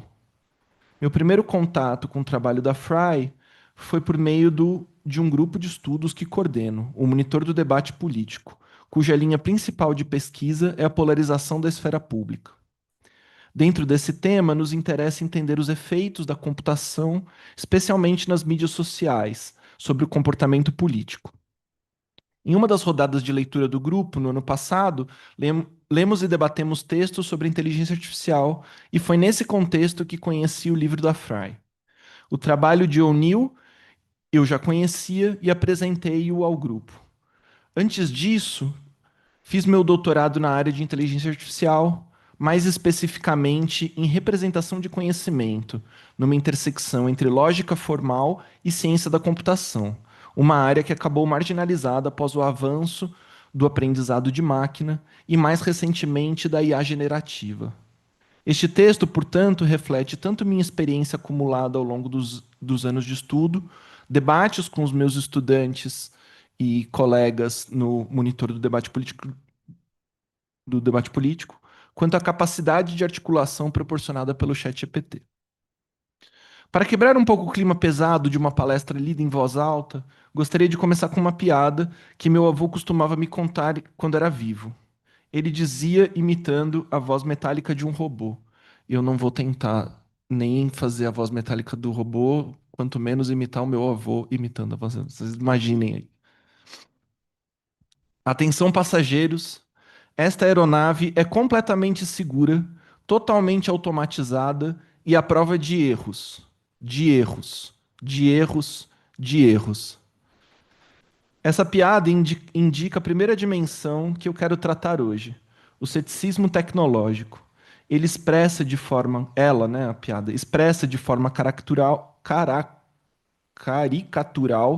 uma desconfiança que muitos de nós sentimos. A ideia de que, por trás das promessas de precisão e segurança das máquinas, há falhas silenciosas, perigosas, que escapam ao nosso controle. Em 1997, o campeão mundial de xadrez Garry Kasparov enfrentou o supercomputador Deep Blue da IBM em uma série histórica de partidas. Kasparov venceu a primeira, mas acabou derrotado no conjunto da disputa. A importância daquele evento não está apenas no placar, mas no que ele simbolizou. Foi o momento em que o maior jogador de xadrez do planeta reconheceu que não fazia mais sentido competir contra máquinas. A partir dali, a inteligência artificial passou a ser considerada de forma definitiva superior ao ser humano em uma tarefa altamente especializada. Se a história de Kasparov com Deep Blue é quase inofensiva, as situações em que a decisão entre confiar na tecnologia ou no julgamento humano tem consequências muito mais graves. Já em 1954, em um estudo famoso, Paul Mill mostrou que modelos estatísticos simples superavam sistematicamente especialistas clínicos em prever desfechos como recaídas psiquiátricas, desempenho escolar ou reinserção social. Algoritmos de inteligência artificial são, em essência, modelos estatísticos mais sofisticados, que em muitos casos superam a avaliação subjetiva humana. No ano passado, um estudo da Microsoft apresentou um modelo de linguagem treinado para realizar diagnósticos médicos iterativos. O desempenho do sistema foi comparado ao de médicos residentes utilizando casos clínicos reais. A IA atingiu taxas de acerto entre 80% e 86%, enquanto os humanos acertaram entre 33% e 42%, dependendo do cenário e das informações disponíveis. Ou seja, o modelo não apenas superou os médicos, ele mais que dobrou a precisão em alguns casos. Diante de uma diferença tão significativa, eu não sei vocês, mas se eu tivesse que escolher entre um diagnóstico com 80% de acerto e outro com menos de 40%, eu ficaria com o primeiro. A escolha me parece óbvia. Da mesma forma, durante a pandemia de Covid-19, parecia muito mais racional tomar vacinas testadas e aprovadas do que insistir em tratamentos com cloroquina. Quando temos evidências robustas baseadas em dados, é sensato confiar nelas. Conforme a tecnologia avança, essa escolha entre confiar no julgamento humano ou na decisão calculada por um algoritmo invade mais dimensões de nossa vida cotidiana. Um estudo publicado em 23 analisou mais de 5 milhões de quilômetros percorridos por veículos autônomos da empresa Waymo em áreas urbanas dos Estados Unidos. Os resultados são expressivos. O número de colisões com lesão por quilômetro rodado foi 5,7 vezes menor do que entre motoristas humanos. E o número de acidentes reportados à polícia foi 2,3 vezes menor. Ou seja, nesse caso, os algoritmos são estatisticamente mais seguros. É claro que estudos como esses ainda precisam passar por múltiplas etapas de validação científica, regulatória e ética, mas a distância nos resultados indica um novo tipo de dilema. Até que ponto será eticamente aceitável continuar confiando apenas no julgamento humano, quando sabemos que isso pode significar a perda de vidas evitáveis? A perda evitável de vidas. Em 18 de março de 2018, Elaine Marie Hesberg foi atropelada e morta por um protótipo de carro autônomo da Uber em Tempe, no Arizona. Ela atravessava a rua empurrando uma bicicleta, fora da faixa de pedestre, quando foi atingida por um Volvo XC90 em modo autônomo. O veículo detectou Elaine a cerca de 6 segundos antes do impacto, mas falhou em realizar a frenagem de emergência automática que havia sido desativada pela motorista. A motorista de segurança humana reagiu apenas meio segundo antes da colisão. Esse foi o primeiro assassinato registrado por veículo autônomo. O caso de Elaine Hesberg foi amplamente noticiado em todo o mundo, especialmente nos Estados Unidos. Tornou-se símbolo do perigo da automação, alimentando o ceticismo em relação aos carros autônomos. E, de fato, ele levanta questões legítimas sobre responsabilidade, supervisão e segurança. Mas é importante notar o contraste. Todos os dias, milhares de pessoas morrem em acidentes de trânsito causados por motoristas humanos. E a imensa maioria desses casos sequer vira notícia. Tendemos a julgar os erros das máquinas com uma régua muito mais severa do que julgamos os erros humanos, como se esperássemos da tecnologia uma perfeição que não exigimos nem de nós mesmos. Muitas pessoas morrem todos os dias em acidentes de trânsito, assim como tantas morreram de Covid-19 por ceticismo em relação às vacinas. Talvez esse seja um bom momento para uma outra piada, popular entre pilotos de avião. Dizem que a melhor equipe para voar um avião tem 3 componentes: um piloto, um computador e um cachorro. O computador está lá para pilotar o avião, o piloto para alimentar o cachorro e o cachorro para morder o piloto se ele tentar mexer no computador. A piada ilustra a segunda dimensão que eu gostaria de tratar aqui. Será que devemos confiar tão cegamente nas máquinas? Computadores são inequivocamente melhores que os seres humanos no xadrez. E como vimos, talvez também em outras tarefas mais críticas, como diagnósticos médicos ou direção assistida. Mas agora quero explorar o outro lado, situações em que não é uma boa ideia confiar nas máquinas. Para isso, gostaria de revisar com vocês o livro Weapons of Mass Destruction, de Cathy O'Neill. Um dos exemplos que Cathy O'Neill apresenta em seu livro vem da rede pública de ensino de Washington, D.C. Em 2009, como parte de uma reforma educacional, a cidade implementou um sistema chamado Impact para avaliar o desempenho dos professores. A fórmula central desse sistema era baseada na evolução das notas dos alunos em testes padronizados de matemática e leitura. A ideia era medir quanto os estudantes haviam aprendido de um ano para o outro, e a partir disso, inferir a eficácia do professor. Se os alunos de um professor melhorassem mais do que o esperado, o docente ganhava pontos. Se não, perdia. Professores com notas muito baixas eram demitidos. O sistema usava o modelo estatístico conhecido como Value Added Model, e seu funcionamento exato era mantido em segredo. A crítica de Cathy O'Neill ao sistema de avaliação de professores em Washington, D.C. está no modo como o algoritmo não apenas mede, mas passa a moldar a política educacional. O modelo define o que é um bom professor, com base exclusiva na evolução das notas dos alunos em testes padronizados. Com isso, todo o sistema começa a girar em torno dessa métrica. Em vez de ampliar o horizonte pedagógico, o algoritmo estreita a prática docente. Ensinar bem vira sinônimo de ensinar para o teste. Professores adaptam suas aulas para maximizar o desempenho medido, mesmo que isso sacrifique a qualidade do aprendizado. E como os resultados alimentam as decisões futuras sobre contratações, demissões e financiamento, cria-se o que a Cathy O'Neill, chama de feedback loop.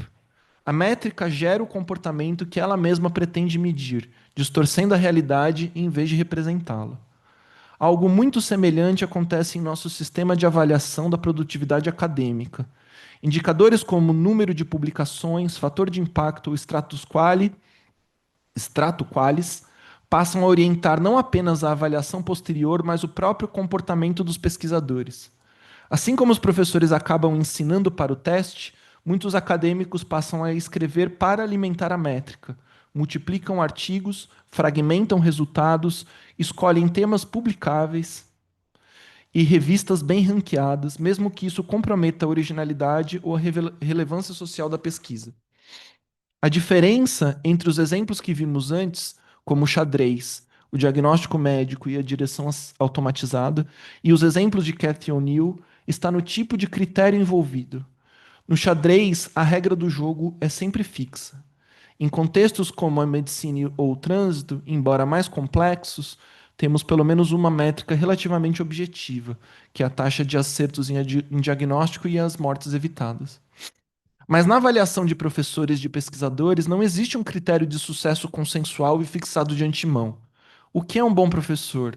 O que é um pesquisador produtivo? Nessas situações, quando deixamos que o algoritmo defina o critério e depois que ele o reforce nas políticas públicas, a máquina não apenas avalia a realidade, ela transforma com base em premissas invisíveis, decisões embutidas e interesses nem sempre explícitos. Esse tipo de problema não é teórico nem futurista, ele acontece hoje. Um exemplo claro é a curadoria de conteúdo nas mídias sociais. Todos os dias, bilhões de pessoas têm grande parte de sua atenção moldada por algoritmos que decidem o que aparece no topo do feed. Quais vídeos serão recomendados, quais postagens serão promovidas ou ocultadas. Essas decisões, que afetam diretamente o que lemos, pensamos e discutimos, são tomadas por sistemas automatizados, sem transparência, sem controle democrático e sem debate público sobre os critérios envolvidos. A moderação de conteúdo é talvez o exemplo mais evidente de uma tarefa profundamente política que delegamos às máquinas e cujo preço estamos pagando com a proliferação de desinformação, discursos de ódio e ameaças concretas ao Estado democrático de direito. Gosto de lembrar que há uma diferença importante entre desejo e vontade.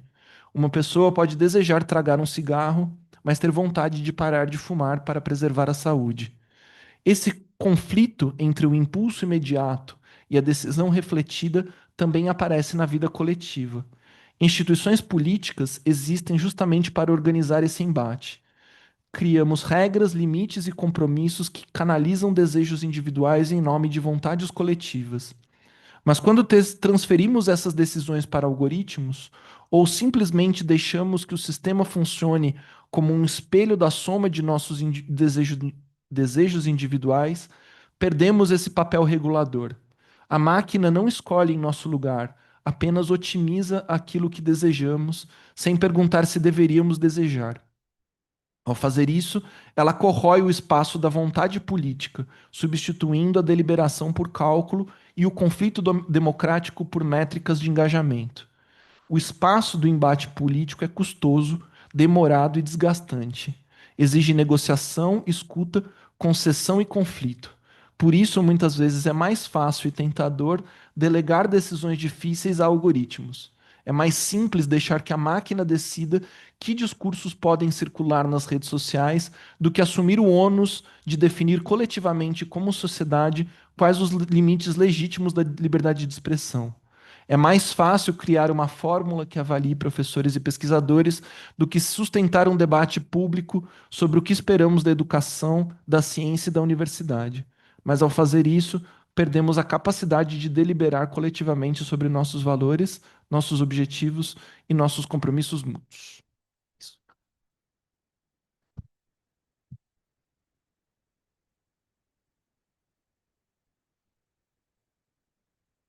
Muito obrigada, professores, pelas palestras muito provocadoras. Assim espero. Espero que todos estejam provocados. Perguntas da nossa plateia. Eu sei que aqui já tem 5. Quem?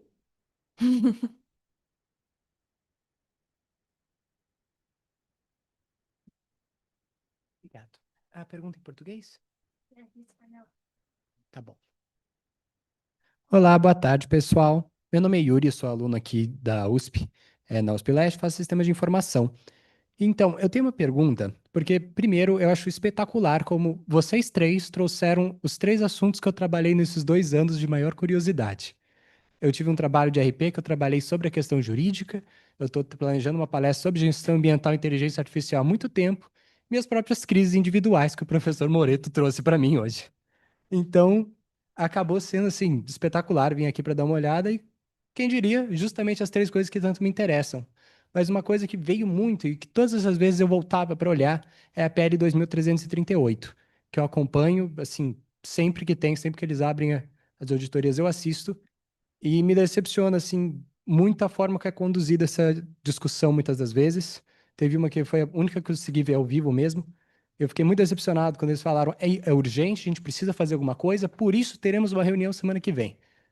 E foi fazendo isso semana seguinte, muda o nome da PL, traz de novo esses temas, que é o ato da inteligência artificial. Então, é só uma pergunta meio geral. O que vocês têm de opinião sobre esse ato? Vocês acham que é uma forma adequada que a gente tem para trabalhar com a inteligência artificial no nosso país? Qual que é mais ou menos a sensação de vocês? É isso que eu queria fazer de pergunta. Então é isso. Muito obrigado. Tem um microfone na mesa de vocês. Faz um de cada vez. Todo mundo responde. Uma rodada de pergunta. Tem mais alguém com uma pergunta parecida que quer juntar?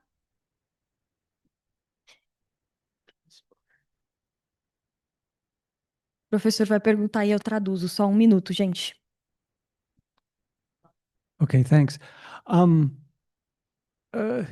If we start to incorporate artificial intelligence increasingly into the judicial system, are you worried that we're going to have the same problems that are occurring in North America with pre-crime, the shift from the emphasis on predicting crime rather than dealing with crime in a post hoc way? So, because there's lots of tensions in America, especially now with the idea that actually the use of artificial intelligence works to criminalize not the individual, but the population. So people are being targeted not based upon what they've done personally, but what others have done before.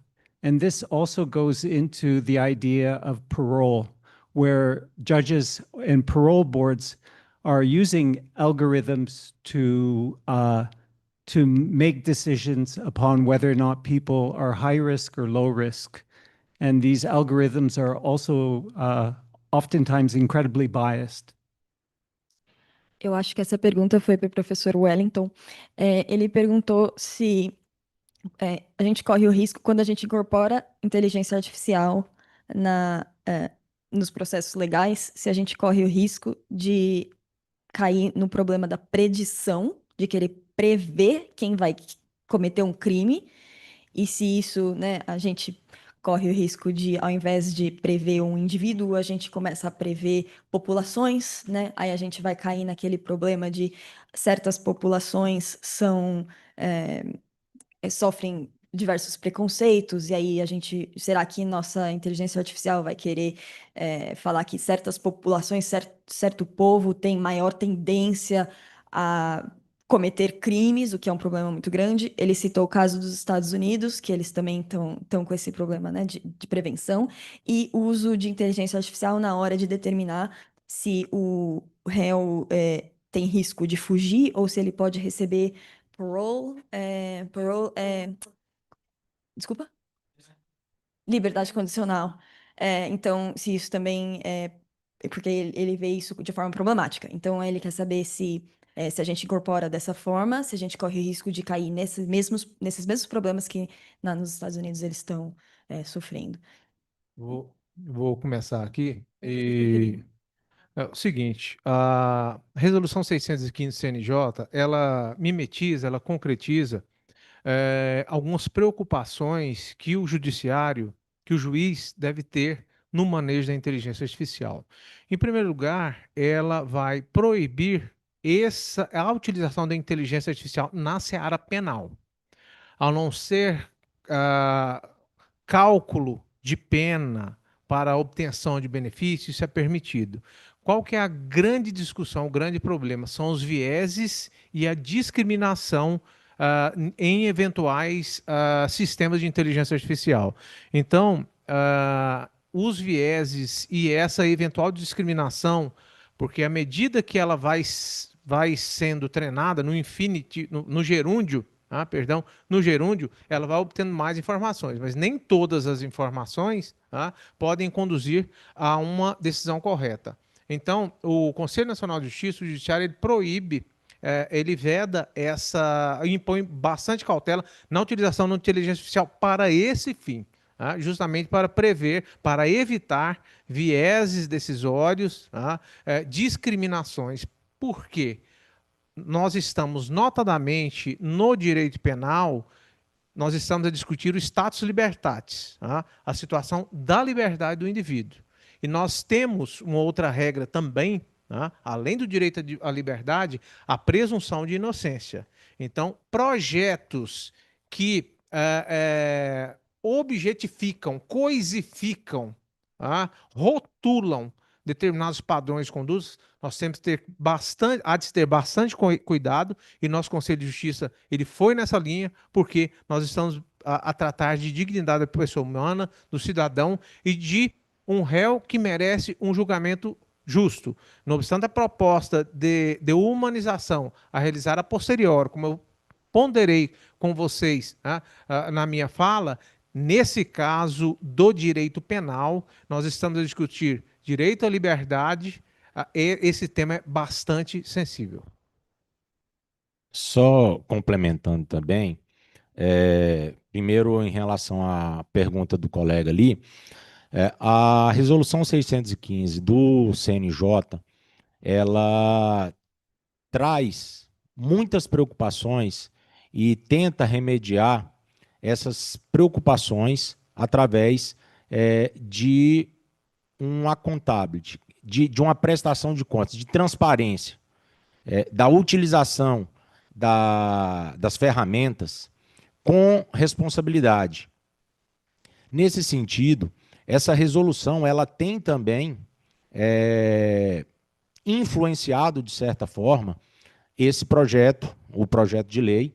Salvo engano, é até o senador Eduardo Gomes, ele é do estado do Tocantins, e ele tem trabalhado bastante com o diretor-geral da Escola da Magistratura no Tocantins, que é o diretor nacional dos conselhos estaduais de educação judicial, e tem se discutido muito sobre essas preocupações do PL, e que são preocupações que já estão no âmbito do Poder Judiciário, já bem delineadas, bem definidas. Eu vou dar o exemplo, por exemplo, a questão do ambiente de seguro de testes. Antes de você colocar um prompt de inteligência artificial para rodar em massa, ele precisa ser aprovado num ambiente fechado, sob controle das instituições, no caso do Poder Judiciário, sob controle da Corregedoria Geral de Justiça. Então, o magistrado que está fazendo uso da inteligência artificial num processo judicial, ele tem que comunicar isso à Corregedoria, para que ele possa utilizar aquela ferramenta, ele precisa estar capacitado. Então, aí entra o papel das escolas judiciais no Brasil e no mundo. Em abril, eu estive em Portugal, onde participei de um congresso sobre inteligência artificial, e tinha lá representantes das escolas judiciais da França, da Espanha, da Itália, e todos eles estão preocupados com as mesmas preocupações que são colocadas aqui. E, além disso, no âmbito nacional, nós temos o Comitê Nacional de Ética sobre a utilização da Inteligência Artificial, que é sediado no Conselho Nacional de Justiça, e nos estados nós temos também a criação de comitês que estão regulando a atuação da inteligência. E para finalizar, na resposta na pergunta do colega ali, na segunda pergunta, no âmbito do Poder Judiciário, da utilização de ferramentas de inteligência artificial no Poder Judiciário, algo nunca, jamais pode ser esquecido. A IA é uma ferramenta, é um instrumento, é uma extensão. Quem decide o processo não é a IA. Eu vou dar um exemplo de como, por exemplo, eu utilizo o chat GPT, o Gemini, para subsidiar tomadas de decisão. A minha assessoria costuma fazer o relatório do processo analogicamente, entra no processo, analisa o processo, faz aquele relatório, que é uma prática em todos os processos, sejam eles administrativos. Antes de você entrar na parte de decisão, de fundamentação da decisão, você relata o que aconteceu.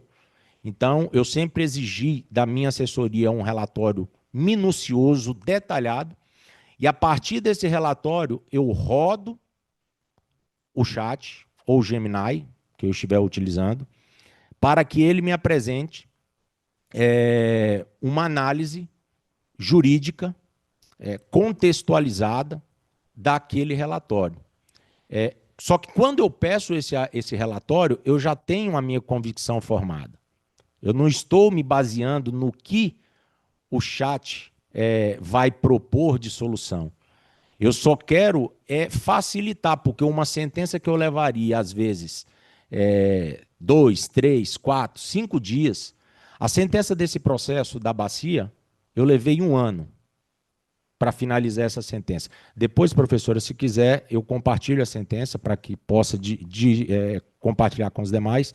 Eu levei 1 ano para fazer uma sentença. Então, você ganha tempo, porque num volume de 100 milhões de processos, se você não ganhar tempo, agora, delegar, transferir para a IA a decisão, aí é uma conduta passível de exoneração, passível de repúdia. Isso é inadmissível, você delegar a competência de decidir. Eu vou fazer um resumo em inglês do que o Dr. Wellington e o Dr. Antônio falaram, porque essa é uma preocupação pessoal minha. Então, das 26 perguntas que eu tinha, 25 vocês já responderam. So, I'm gonna just make a brief resume of their answers, Peter, in English, so we can, and the other participants that are not Portuguese speakers. So, in a nutshell, the use of the artificial intelligence in the Brazilian judiciary system is just a tool. So everything that they are doing, first of all, they need to apply to a special office to be able to use. They are getting training in universities and even out of Brazil and on how to use. The only use that they are allowed to do is as a tool, as not different from the data processing that Professor Ariane and Rafaela showed this morning, just like recognize patterns and to produce a report, for example, we have the tool at USP system. I could produce the ATA from the meetings of the graduation program. I'm going to start doing that. I talked to my secretary. We're going to start trying to use to produce the report, because it's a technical thing. And the other thing that is very important, in the Brazilian judicial system, for crime, there is the presumption of the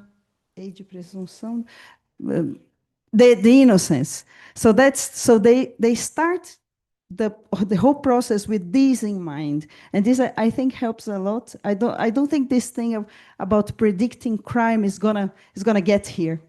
Eu não acho que a gente vai ter esse problema por causa da robustez do sistema.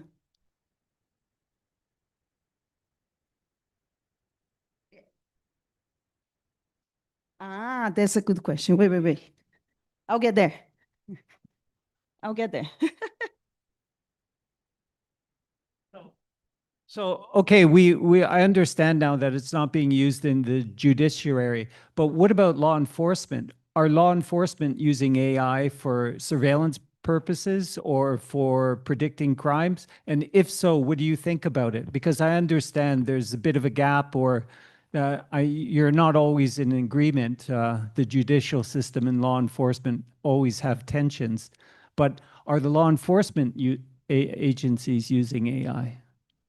Ele entende que existe uma certa vão aí de desacordos entre o sistema judiciário e a força policial, por exemplo, e ele quer saber se vocês sabem que se a força policial usa inteligência artificial em surveillance, monitoramento e previsão de crimes.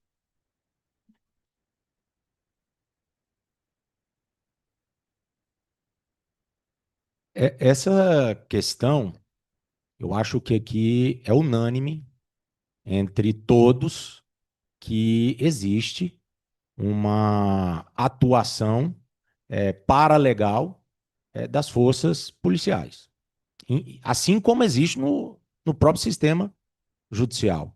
Então, especialmente em relação à questão policial, o judiciário, por isso a instalação do juiz de garantias, que é aquele juiz que vai chancelar se a atuação pré-processual lá no inquérito policial respeitou os direitos e as garantias fundamentais do cidadão. Se foi garantido ao cidadão o direito de defesa durante o inquérito, como foi a abordagem policial. Esse controle judicial, ele sempre foi feito e continuará sendo feito. Agora, a utilização pelas forças policiais de sistemas de inteligência artificial em questões criminais, eu vejo com ressalvas, com muitas ressalvas. E isso é algo que precisa ser discutido pela academia, discutido pelos conselhos de segurança pública.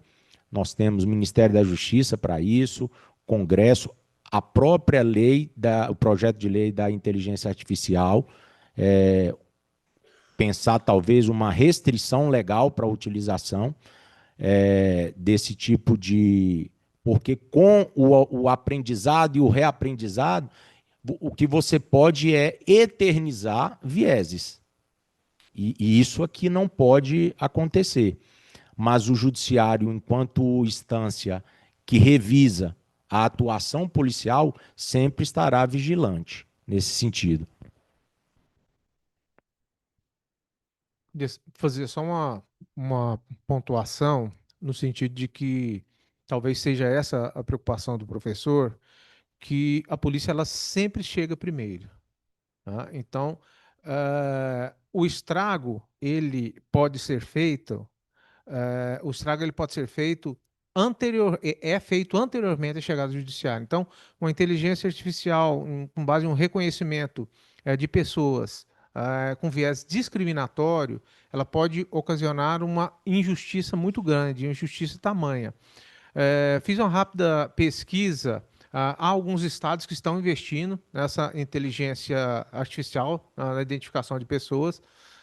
Agora, é um risco. Uma ocasião, há algum tempo, assisti uma série, Chicago, série policial, e eles discutiam justamente isso. A polícia de Chicago ela tinha efetuado um programa, estava em teste um programa de reconhecimento facial e errou. Errou, naquele caso específico, aquela pessoa foi presa e acabou sendo assassinado na cadeia. Então, assim, é uma discussão ficcional, mas extremamente real, dos danos que podem que pode causar uma inteligência artificial nesses moldes. Ainda nós temos que. Não sou especialista nisso, o professor é especialista nisso, mas nós podemos dizer o quê? Ainda é cedo para muita coisa. Muitos sistemas têm que ser testados em um ambiente de segurança, em um ambiente de transparência e um ambiente de ética. Agora, em relação só em relação à pergunta do colega, da plateia, esse projeto de lei ele vem atrasado há algum tempo, tá? Ele já houve várias discussões. E interessante que o Poder Judiciário ele vem ocupando determinados espaços, porque não pode haver um gap, por exemplo, em época de eleições. Tá? Por isso, o Poder Judiciário, na resolução do Tribunal Superior Eleitoral, ele construiu com base em normas da União Europeia, tá?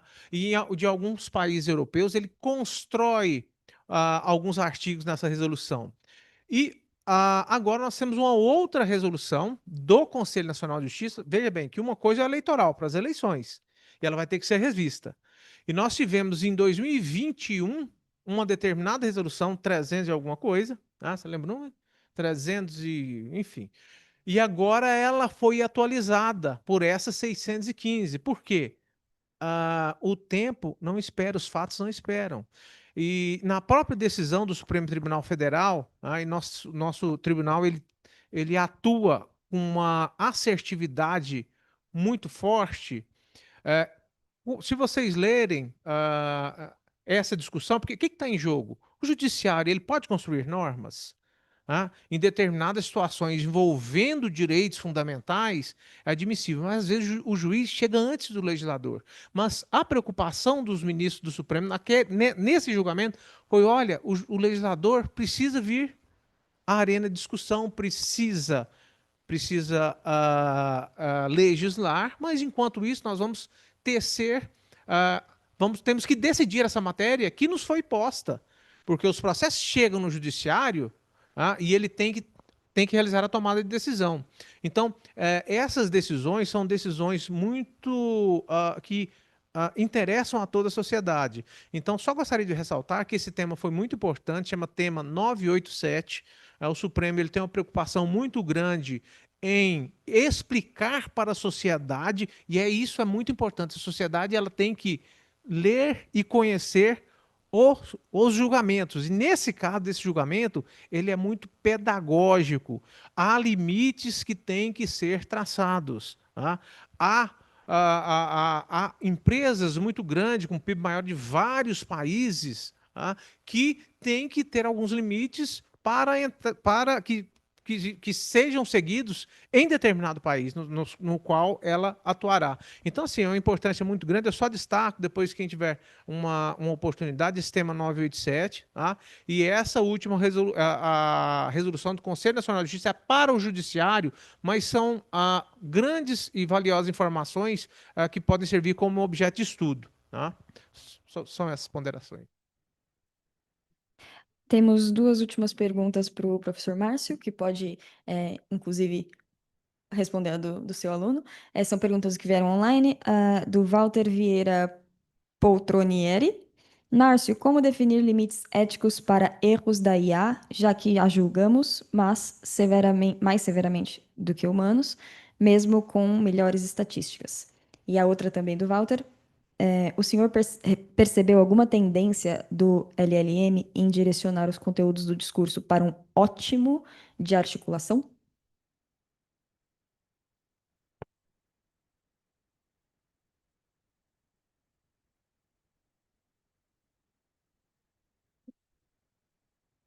Eu não sei se eu sei responder direito as perguntas, mas vou tentar falar alguma coisa que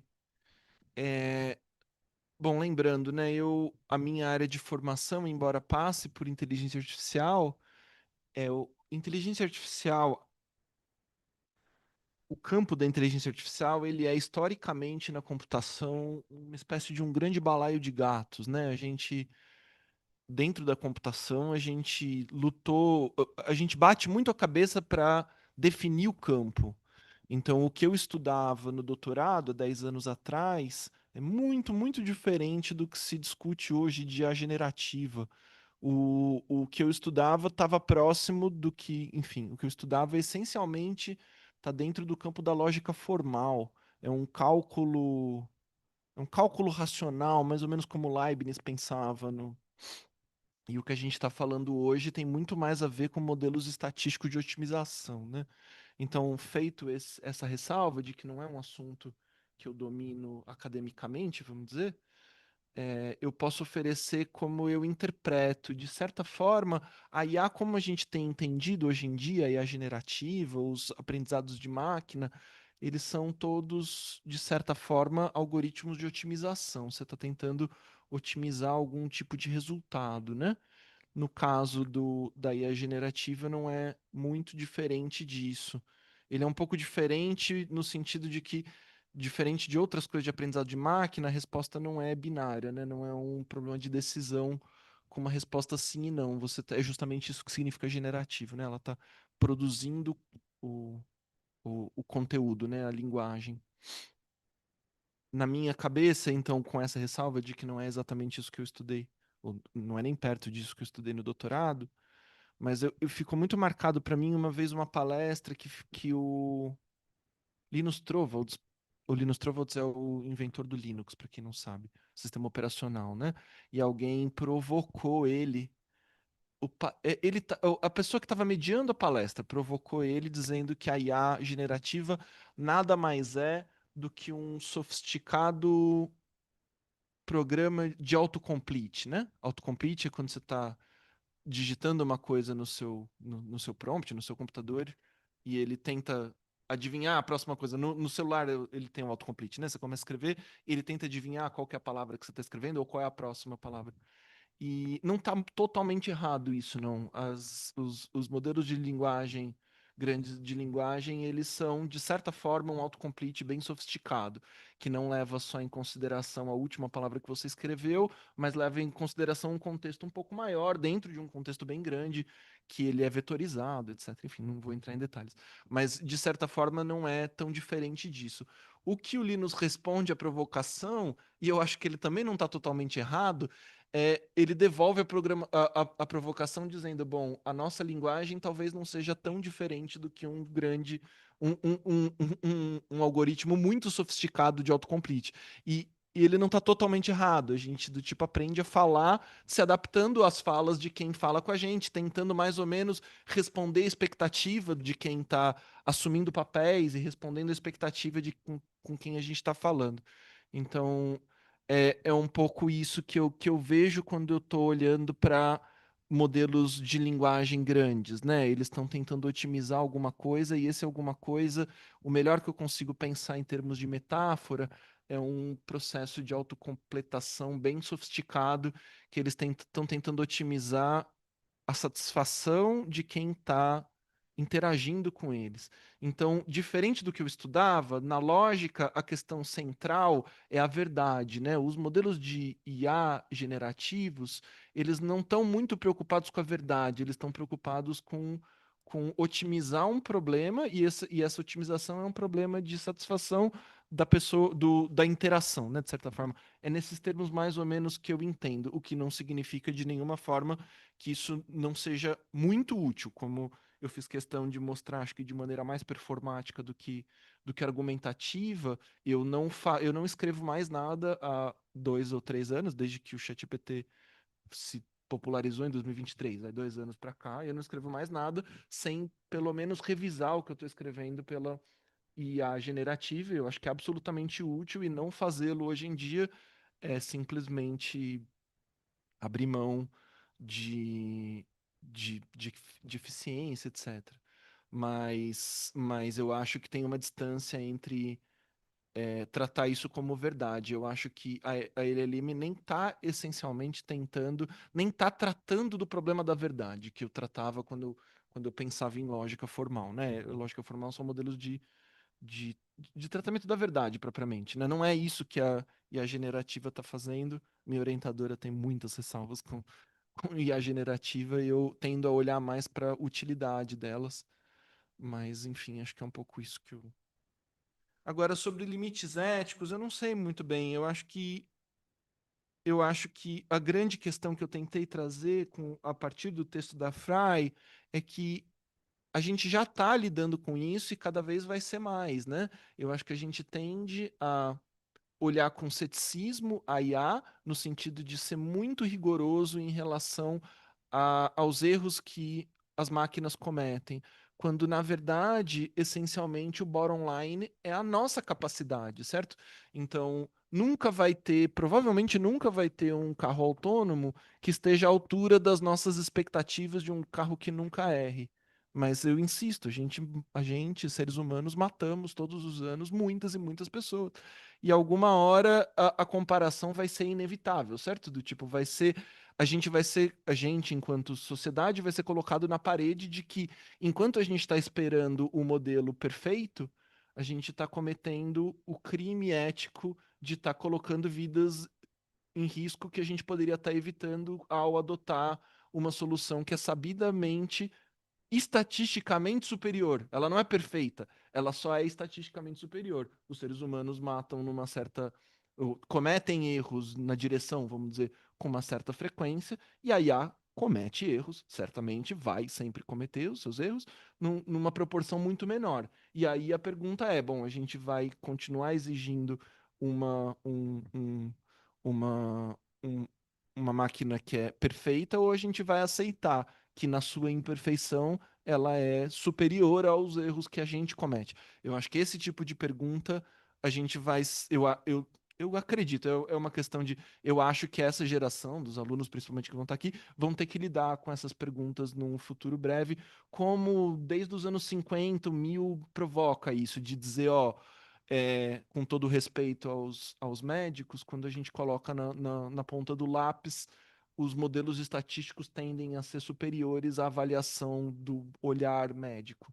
E eu acho que esse é o tipo de coisa que a gente vai estar se debatendo nos próximos 15, 20 anos, enfim. Muito obrigada. Pessoal, estamos super atrasados, me desculpem, que a gente, depois do almoço, foi um pouco difícil. Vamos voltar, o coffee break está lá fora esfriando. Vamos voltar às 4h05. I'm really sorry that we're super late. After lunch, it was kind of tough to get back into it, but we will be back. There is a coffee break outside. We will be back at 4:05. Let's thank this. And thank you, everyone.